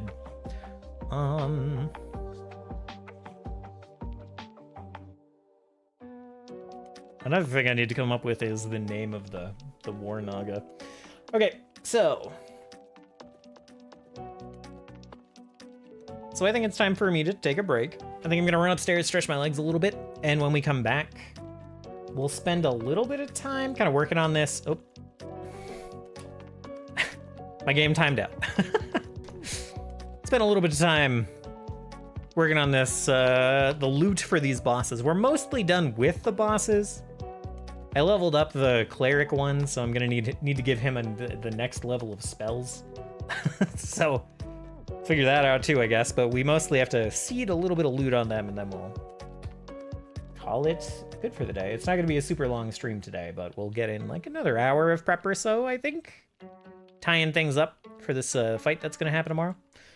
And yeah, catch you guys in a couple of minutes.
Okay, I am back. I did not mean for the break to be quite so long, I'm sorry, but I have, you're not gonna be able to see this very well, but there is now a blue-haired satyr on my phone. Let me turn that back on, actually. Let me just go ahead and star that before it gets lost. But, you know, I got distracted. That's what I got distracted by. Oh my god, my dog is so cute. My dog is so cute. I also got distracted by that. So let's go here. Let me switch webcams, in fact, so that you guys can see a little bit of doggo over here. A little bit of doggo for you. Okay. Currently, I walked into a Draco-Lich's lair, just casually, and now doing a favor for the Draco-Lich by taking out a person who has the Draco-Lich as a pet because they have his phylactery. Oh my god. Well, that's quite the situation to just stumble into. That's pretty wild. I don't know if a Draco-Lich is the best friend to have, but they can't be a bad friend to have, you know? Might not always agree, but if they owe you a favor, they owe you a favor. I'm sure they will honorably keep their part of the deal. Okay. So we've got our notes largely done. Yeah, we've got this all prepped. I want to start adding the review the character step. A lot of this is based on the eight steps, I think, of the lazy dungeon master. I'm not a lazy dungeon master. I obviously over prep the crap out of my games. But his worksheets are incredibly helpful. This is all from Sly Flourish. I kind of do the review the characters part, just like on my own throughout the week. I like listen to their character playlists and reread my notes on the characters and see if there's anything I'm missing, anything I can inject into the next session for them. Yeah. So that part I kind of skip on the worksheet because I do that in my head a lot. The other part is the fantastic locations part, which I should start doing. I should start including that as something I just like write some stuff out for every time. So I just have it ready to go. Because I'm like kind of bad at describing new locations on the fly. So even if I know roughly where they're going, fantasticking it up a little bit could be nice and helpful. So anyway, I'm not doing that this week. For now, really all I need to do is add some stuff to these guys' inventories.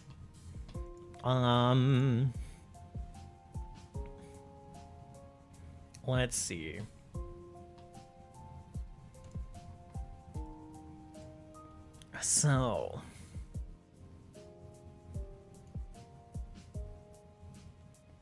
So the main thing that both of these guys have is going to be just a completely new custom item. So we'll start working on that a little bit. Equipment, consumables, treasure. I guess it would be equipment, huh? Let's edit this. Let's go find an icon for it. And it's just going to be like an orb. A nice orby orb.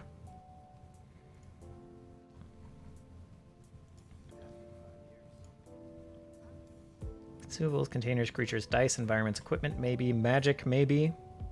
Sundries? Books, documents, flags, gaming. Miscellaneous scrolls. I gotta sneeze.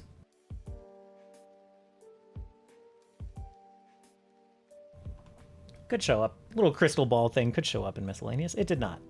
We have keys, collars, ladders, tickets, a birdhouse, a horseshoe, a hourglass, a plant, a pipe, some teeth. Nothing like what we're looking for. Lights. No. I'll check equipment. Back, chest, feet, finger, hand would just be gloves, right? Okay, it's not talking like held items.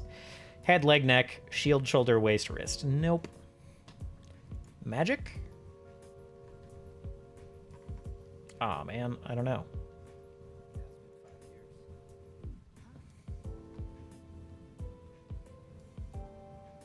One of these two could work. Why did I know water would have all the bubbles? Orb of ice, orb of water bubbles.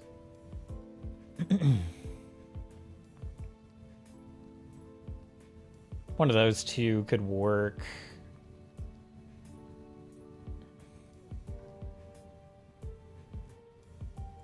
We'll grab this. And then look around more. Haha.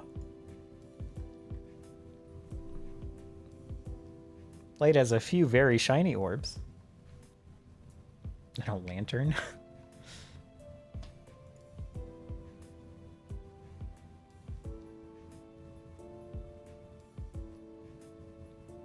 Perception, maybe? Oh, no, this is like all eyes. And, oh, there is a crystal ball. Sick.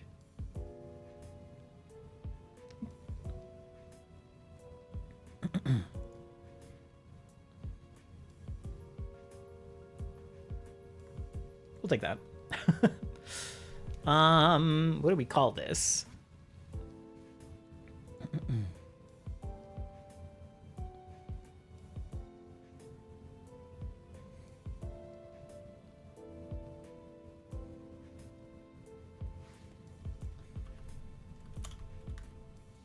Sending stone.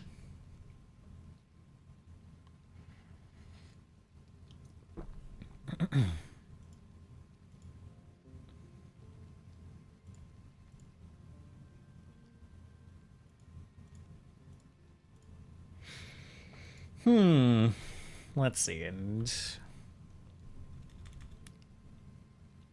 Oh, right. Okay, well, anyway.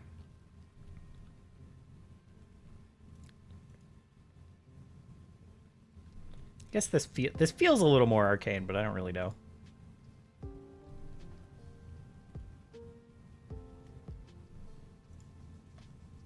What the fuck? A bunch of my windows just, like, turned white. Ah, that's concerning. Okay. Alright, computer. I guess it's fine. We're fine here. Okay.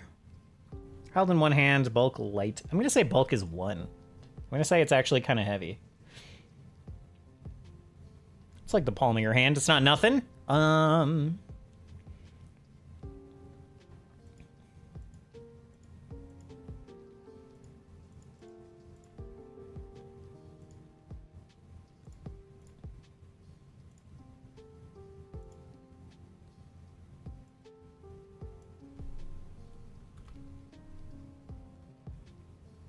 They know what this is, but we'll still set the mystification rules.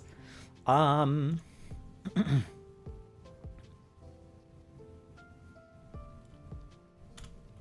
stone that allows... Let's see, one of a set of stones that allows the user to... allows the holder... Let's see.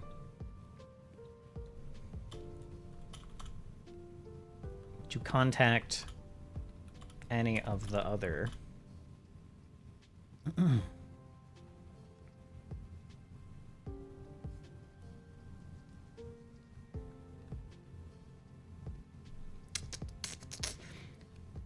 This is surprisingly weird to put to words.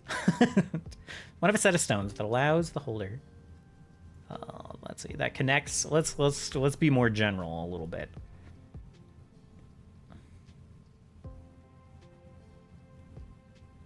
All connected to each other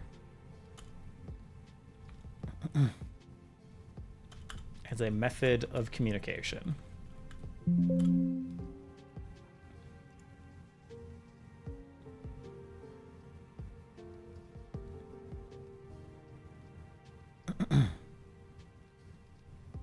Let's even go broader. Let's go for the wider description of what this looks like.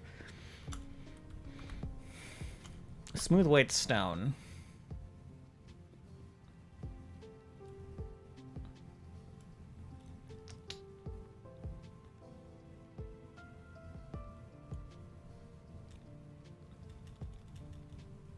first appears to be a smooth white stone.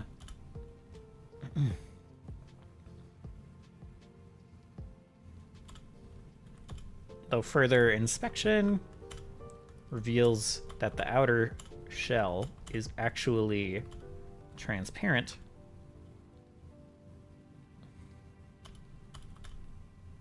And the inner substance. Here, well, let's see.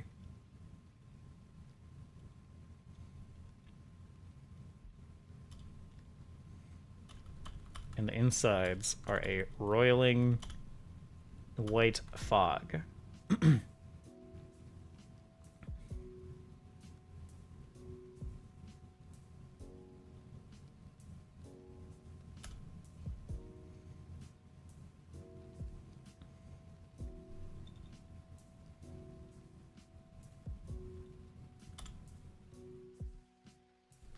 Thick enough to appear solid at a glance.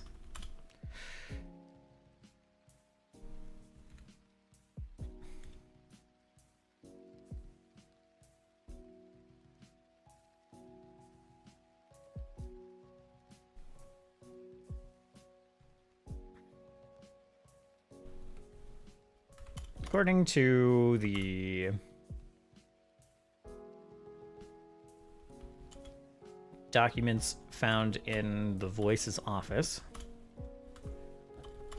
it is one of a set of stones, all connected to each other as a method of communication. When you hold the stone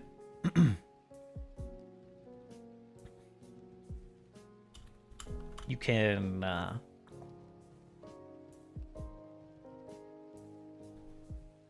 hear the words of any others, of anyone holding a matched stone. Another stone in the set. Let's say that.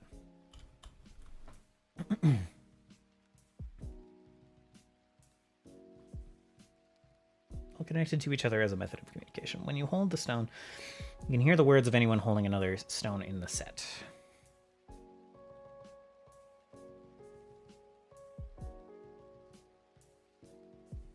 Let's see.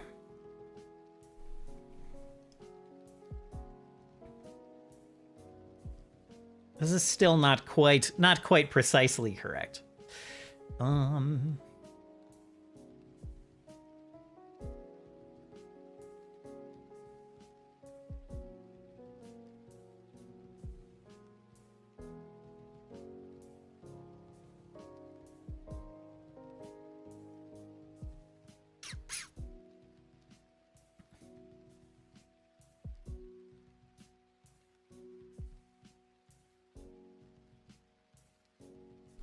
When the stone is held, it projects a bubble of sound. Well, like, let's see.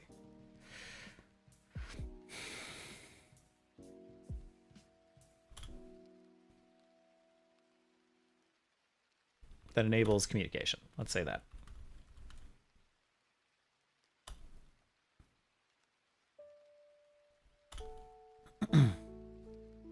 Anyone within 5 feet of the holder, or 5 feet, can hear the words of anyone else holding a stone.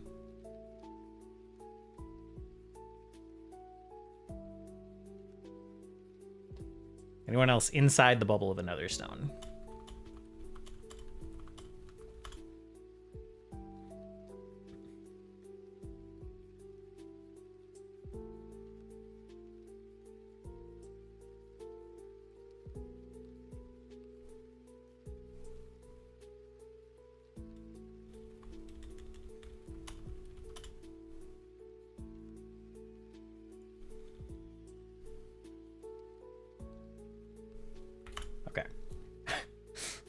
The micro edits in this description are intense, man.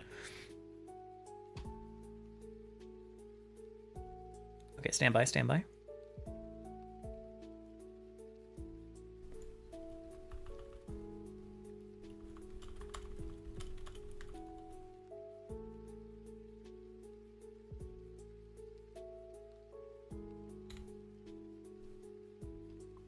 Let's see. According to the documents found in the Voice's office, it is one of a set of stones, all connected to each other as a method of communication.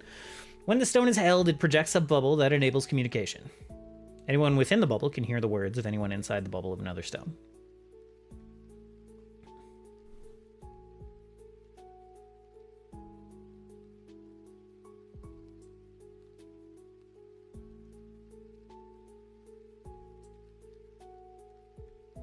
I think that's it, right?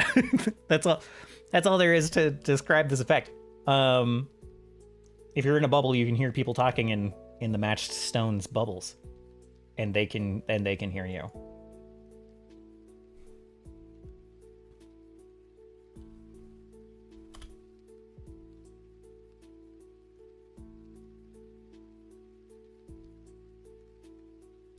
Presumably anyone inside the bubble. Well, I won't complicate it. If there's questions about this, I will clarify. Anyone outside of this bubble cannot hear the holder. Anyone outside this bubble cannot hear anyone inside this bubble. Or any of the words being emitted from the stone itself.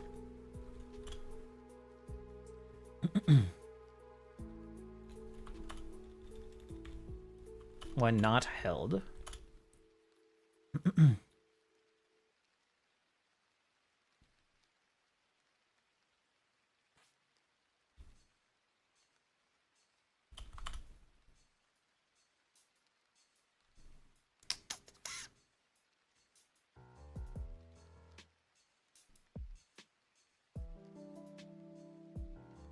When not held, the person in possession of the stone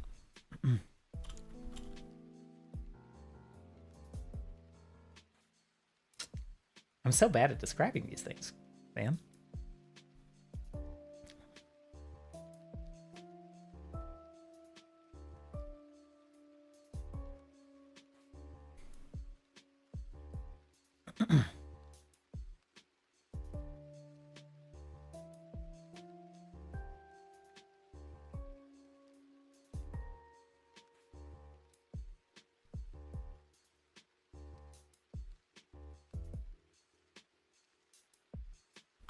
When the stone is on your person, but not in your hand, you can hear what sounds like... you cannot hear people...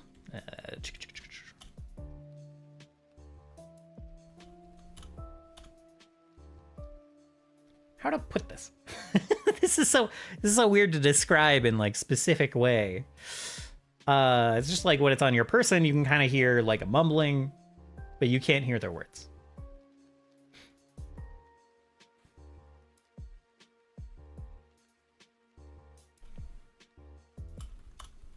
You can hear what sounds like the mumbling of anyone else trying to communicate through the stones.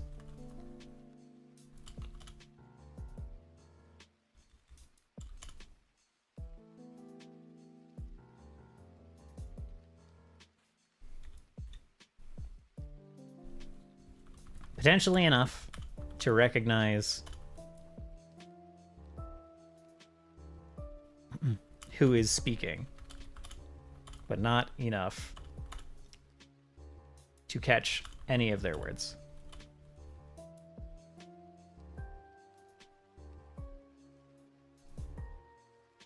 Let's change this a little bit. Potentially enough to recognize who is speaking, but the words are mangled and impossible to decipher until you take the stone into your hand. Jesus. Okay.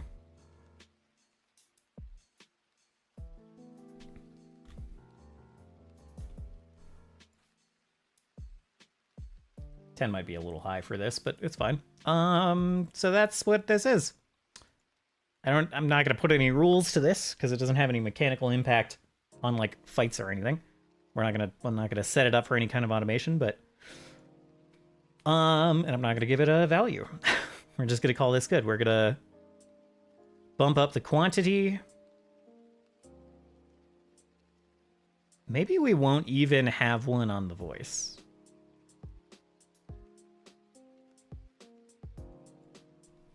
The voices might be back at his office.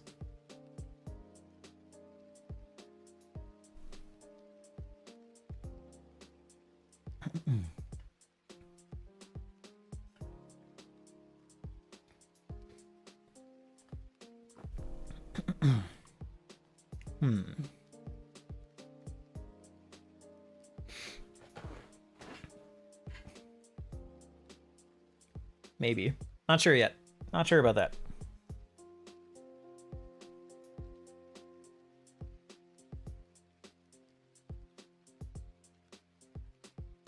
We'll see. We also need to look for... I'm going to give this guy 1 3rd rank spell. Even though that's not specifically how the rules work, but I'm not going to load him up with all of the 3rd rank spells. We're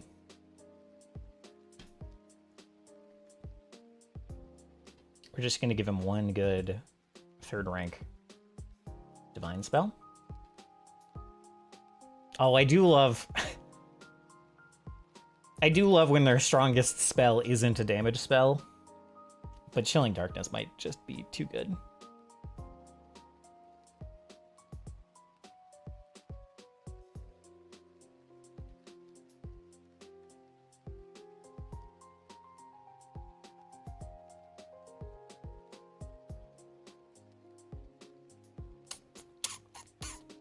Chilling Darkness might be the one.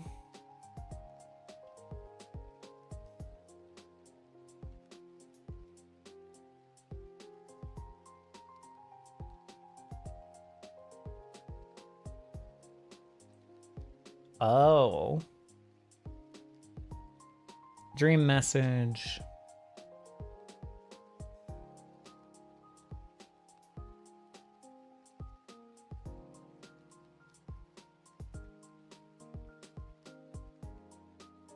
Interesting. I'm gonna give him a scroll of dream message. Because some of that's been going on.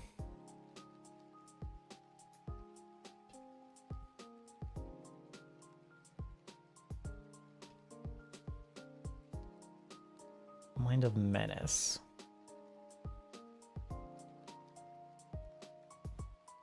Spell words against those who attempt to subvert your mind and turns mental magic back on them.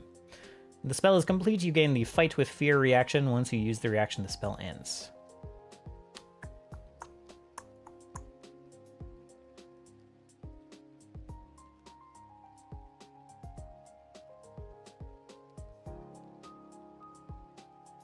Yeah, Mind of Menace sounds great. We'll do that.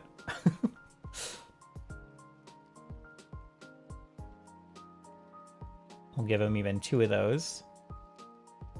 And 2... No, we'll give 1 dream message. We'll just give 1 of each. It's fine.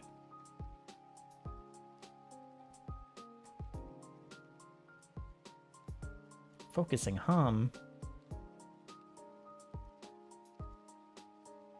To resist distractions. Okay, all right, good enough. Let me just double check something real quick. I could check it here, but whatever. Runes.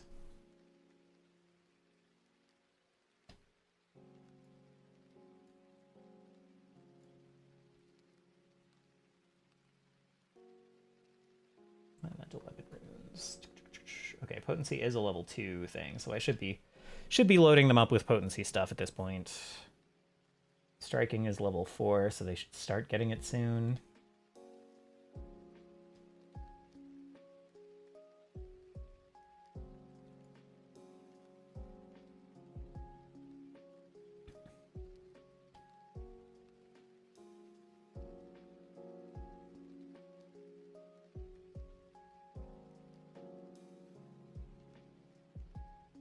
Yeah, we'll do that. We'll do that.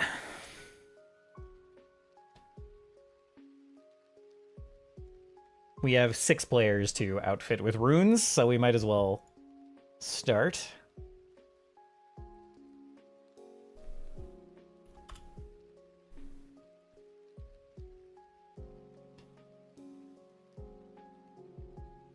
I need to give this guy a dagger.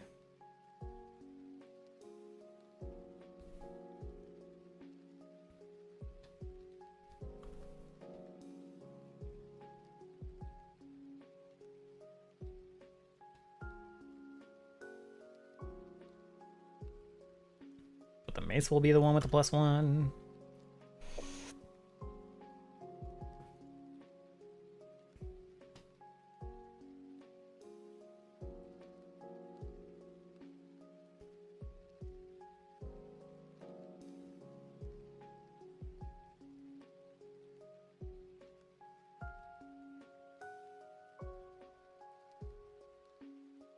Oh, this man has attacks of opportunity. Okay, and knockdown.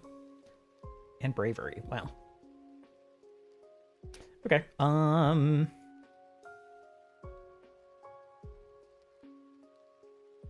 His saves are high. Which makes sense. These guys are pretty high level for the party.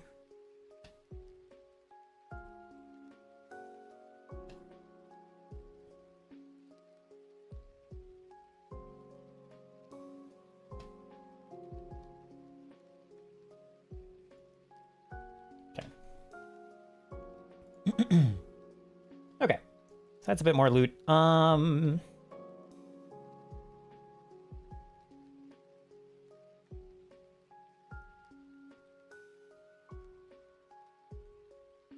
kind of I want to put like journal entries on characters. Not actually be considered like loot, but I guess it would be considered a treasure, question mark.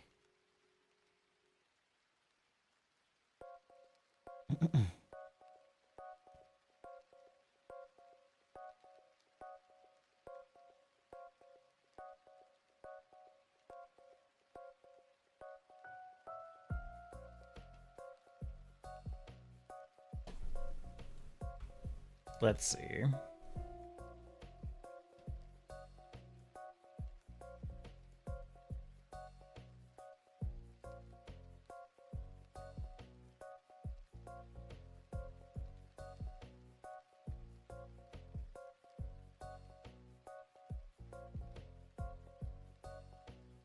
I just want to find a paper note icon. That's what I really want. Commodities, containers, creatures, consumables. Potions, plant, vegetable, nuts, mushrooms. Okay, not scrolls. Sundries, books. Documents? Documents.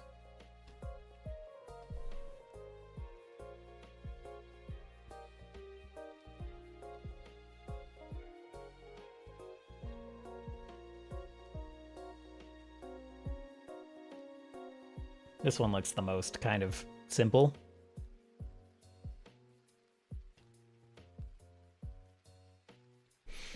I don't know what to call this thing. Well, whatever. Doesn't matter that much.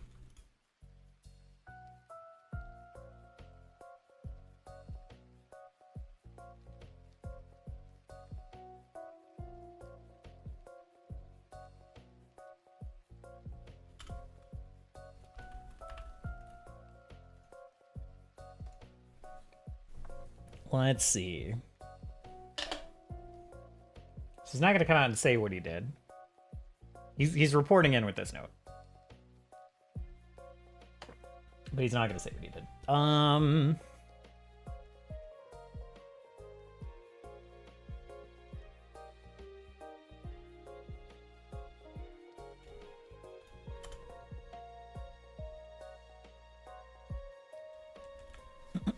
Let's see. So he's not going to say, like, the dwarf is dead, but he will say, like,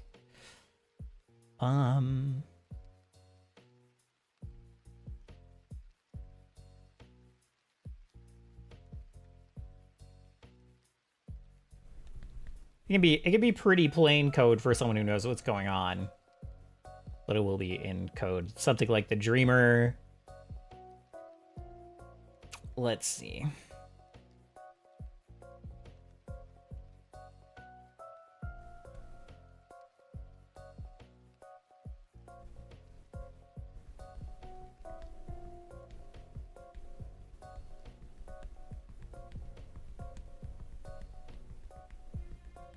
Something like...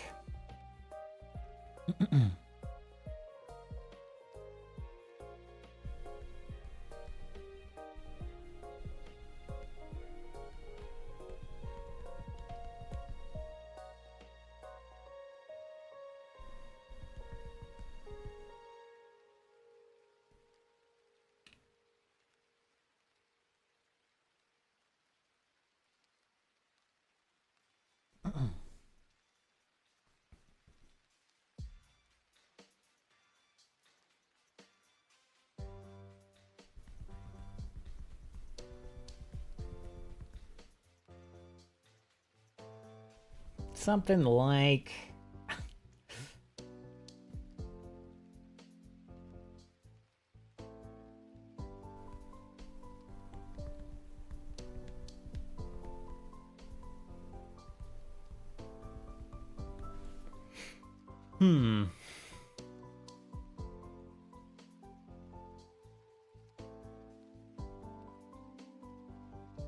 The Dreamer has begun his rest or something, but he's not the only Dreamer, so...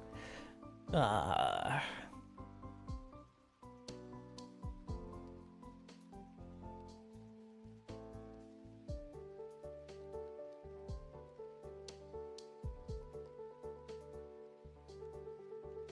Dream Whisperer or something like that is a bit too, like, obvious, but,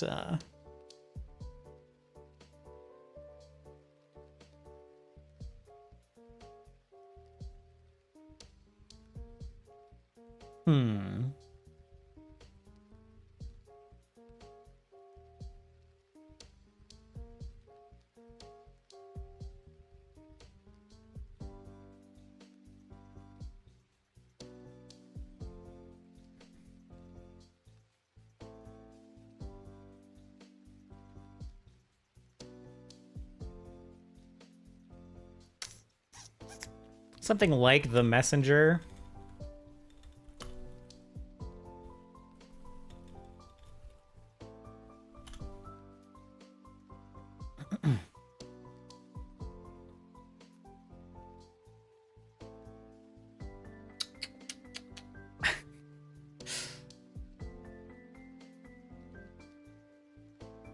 He's done with those awful dreams or something. So this guy was like... People were coming to him to have their dreams interpreted, basically.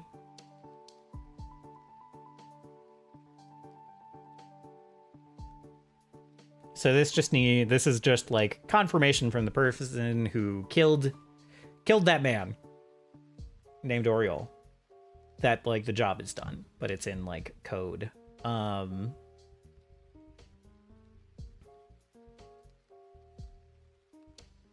And it could just be like the dreams are all quiet now. Or the dreams have ended.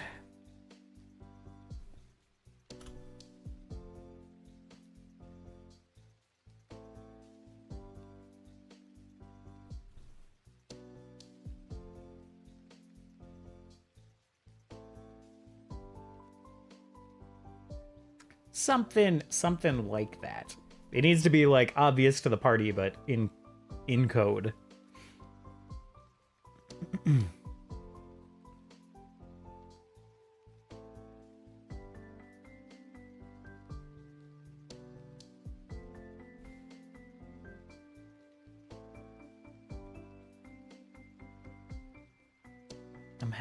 I don't know. Let's see.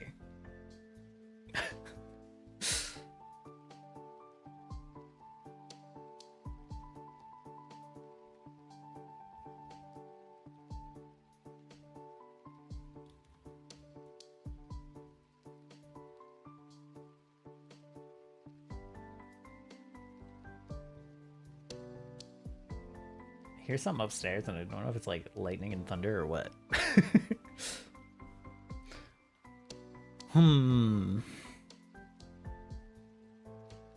It's supposed to still be thunderstorming today. So anyway,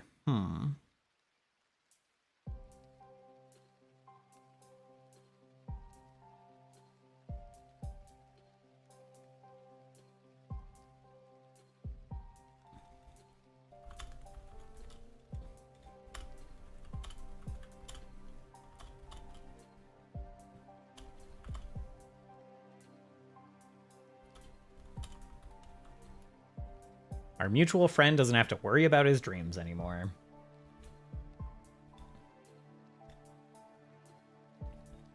Huntsman.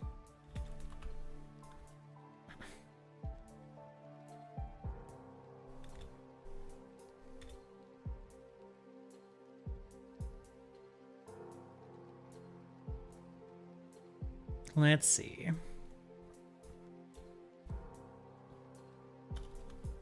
A simple folded note. Written hastily.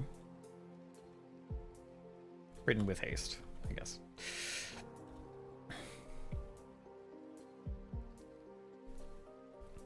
And then we'll just make it italics.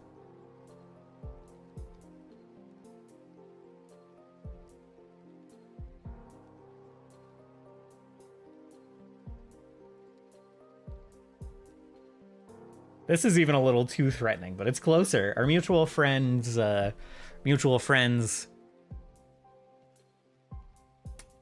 dream problem is ended or something.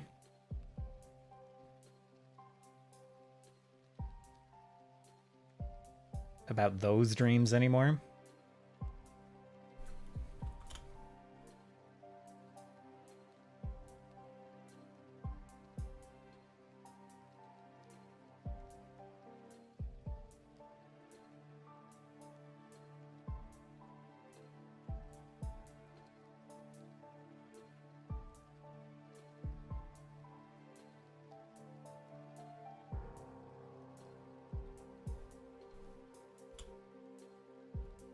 Our dwarf friend doesn't have to worry about those dreams anymore. We'll just say something like that, huh?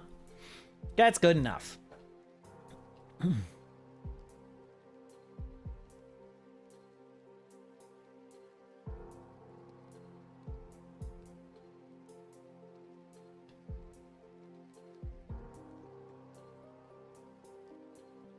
So let's change this even more.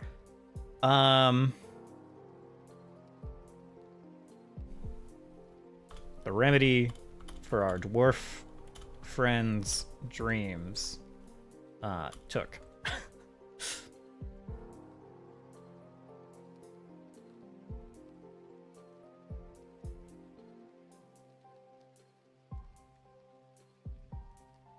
Good enough. We're gonna call that good. And I'll probably come back and change it later. But you know, it's fine.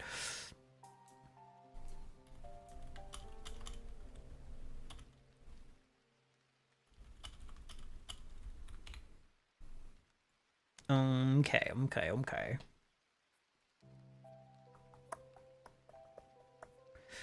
Okay, let's see.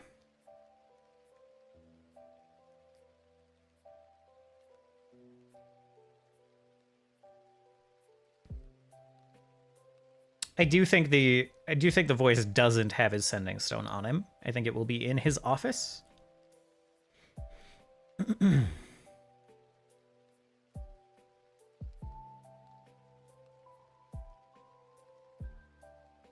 Yeah.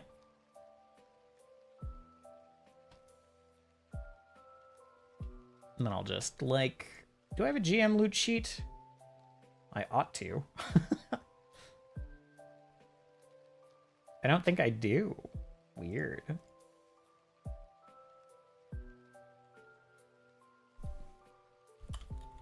GM loot.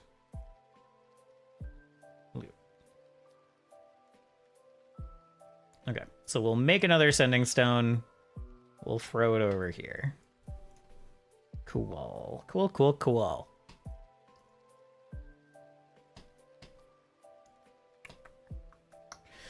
What else? What else do we need to do for this fight that might break out? We've got loot on these guys. Augustine has a couple scrolls. Seraph has a +1 Warhammer.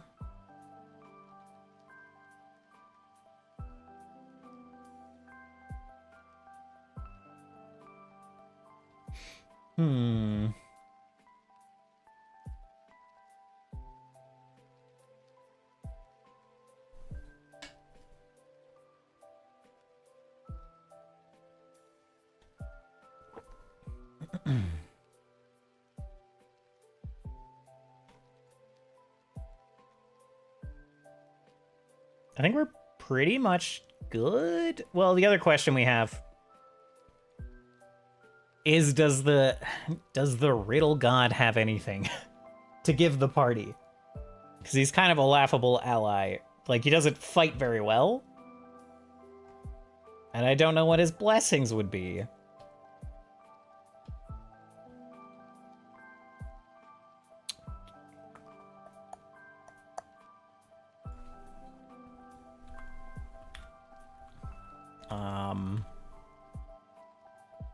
Mind Lance.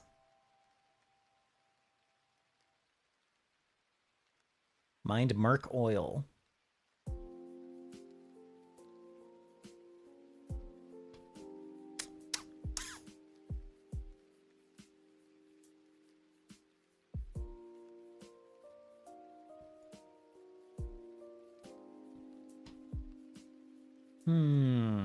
Raptor in the hand. Resolute Mind Wrap grants you resistance 5 against mental damage. Okay.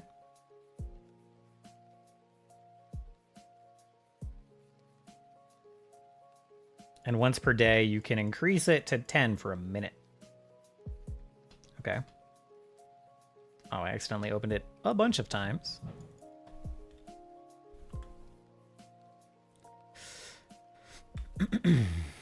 Okay.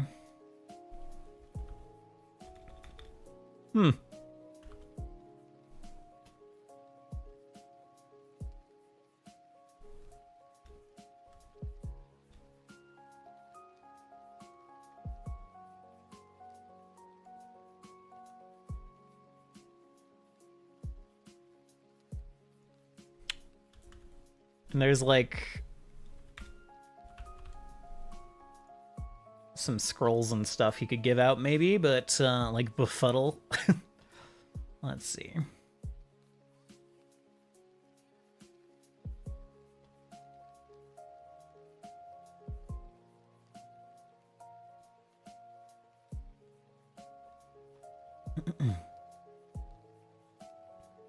I have to come up with the...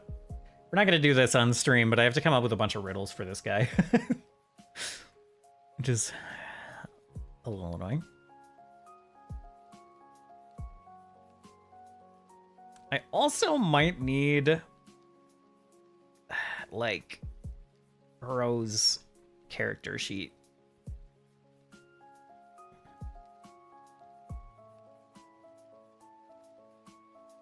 Maybe.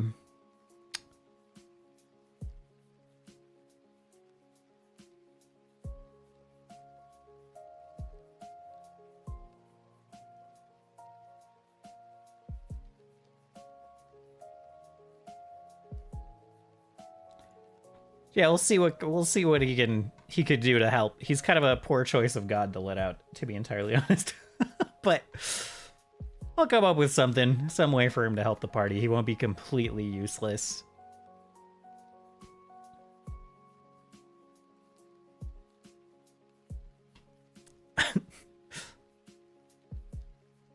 Okay. Yeah, I think that's really all I have today. This fight is pretty much ready to go, and I don't really know where the party's going after that. They'll probably go back to the cult group and try to get into the Voice's office, get the Sending Stone, maybe figure out some other stuff over there, but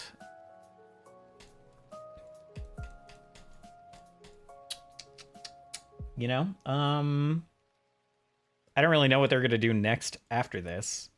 They will probably leave and probably go back to the city.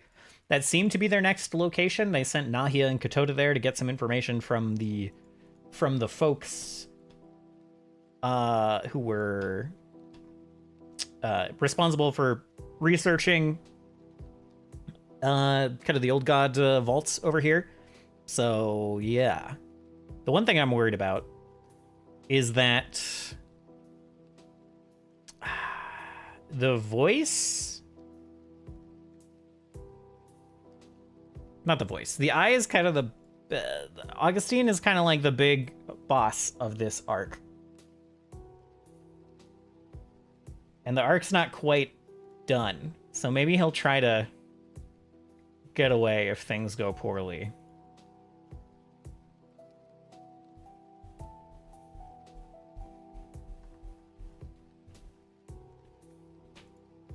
I don't know how. He doesn't have good spells for getting away.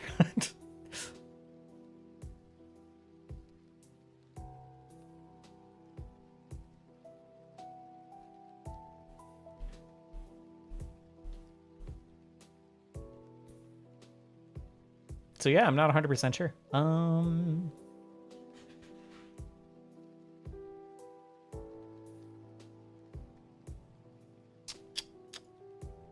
Yeah, I don't really know.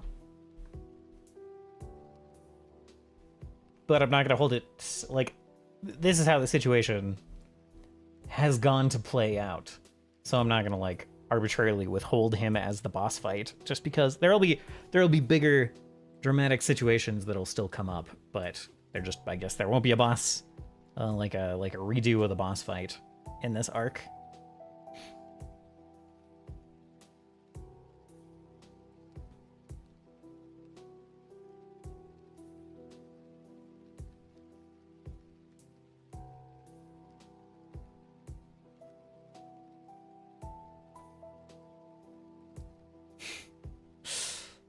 Could end up being the 8th bite. That would be our bard friend.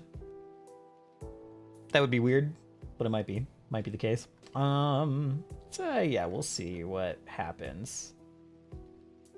I think the end of this arc is going to be a little bit of an exodus from kind of their home where a lot of these people are from. Like, they're not going to be able to stay here. It'll be untenable to kind of stay here going forward. And maybe I can just invent, like, a void monster that they have to fight. Like, I can just do that.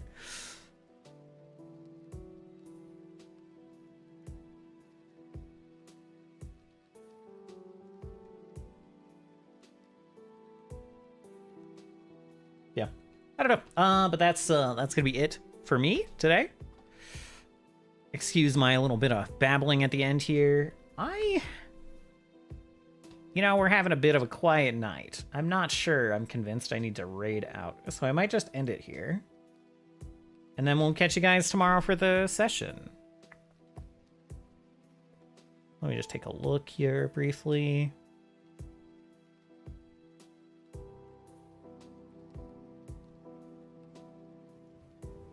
Yeah, I think that's what we're gonna do. So that only leaves the babble. Thank you guys for hanging out for the GM prep. I'm quite looking forward to this session, this fight. It's going to be fairly straightforward. We've got a cleric who can buff a very martial character a little bit, keep him healed up a bit, kind of cover for him here and there. Maybe I'll switch his spells around a little bit, give him a few more buff spells. And the big thing is going to be role playing through, like, oh god, they have Luca hostage. What do we do? That's going to kind of be the thing set up here. And, yeah. We'll see how it goes. I'm going to, like, write a little bit more stuff here and there tonight, set up a couple of things. I got to, like, set up Turkon's weapon, upload a character sheet for good old Anna, their new god friend, a god of riddles. And yeah, a couple little bits of homework, but I'm mostly ready to go. I don't know. I hope it goes well. I hope it's a fun fight. I have not. I'm not 100% sure yet. It's a fairly straightforward thing. There's like a cliff involved, you know. Here, let's go. Let's take a look. Like, the battlefield is they're bringing Luca up here, holding him hostage, saying, we'll trade Luca for this stuff you have. And it's mostly like, there's a 20-foot cliff here, 15-foot cliffs over here, and I'm not sure. I don't know. It might be pretty straightforward, really. But definitely the most annoying thing is actually getting up the cliff for them. It's the elevation is the challenge to figure out for all the group. So I'm not sure. I'll probably end up cooking on this bit tonight, but we'll see. And I think since this is happening now, I think I will make some kind of void something or other for the party to fight as like kind of the capstone creature for the arc somehow, but we'll see. We'll see. So thank you guys again for hanging out for the prep. We'll be back tomorrow with the session to see how this goes. I encourage you to come check it out. I lost the music. The music died just in time to, all right, let's try this again. And then we'll probably be doing, I may or may not stream on Sunday. Not 100% sure. Yeah, I might sacrifice Sunday to get my sleep schedule back on track a little bit more, get my schedule in general back on track. So we'll see how that goes. Until then, till tomorrow. Hope you guys have a wonderful week and a wonderful weekend, and I'll catch you all again real soon. Goodbye.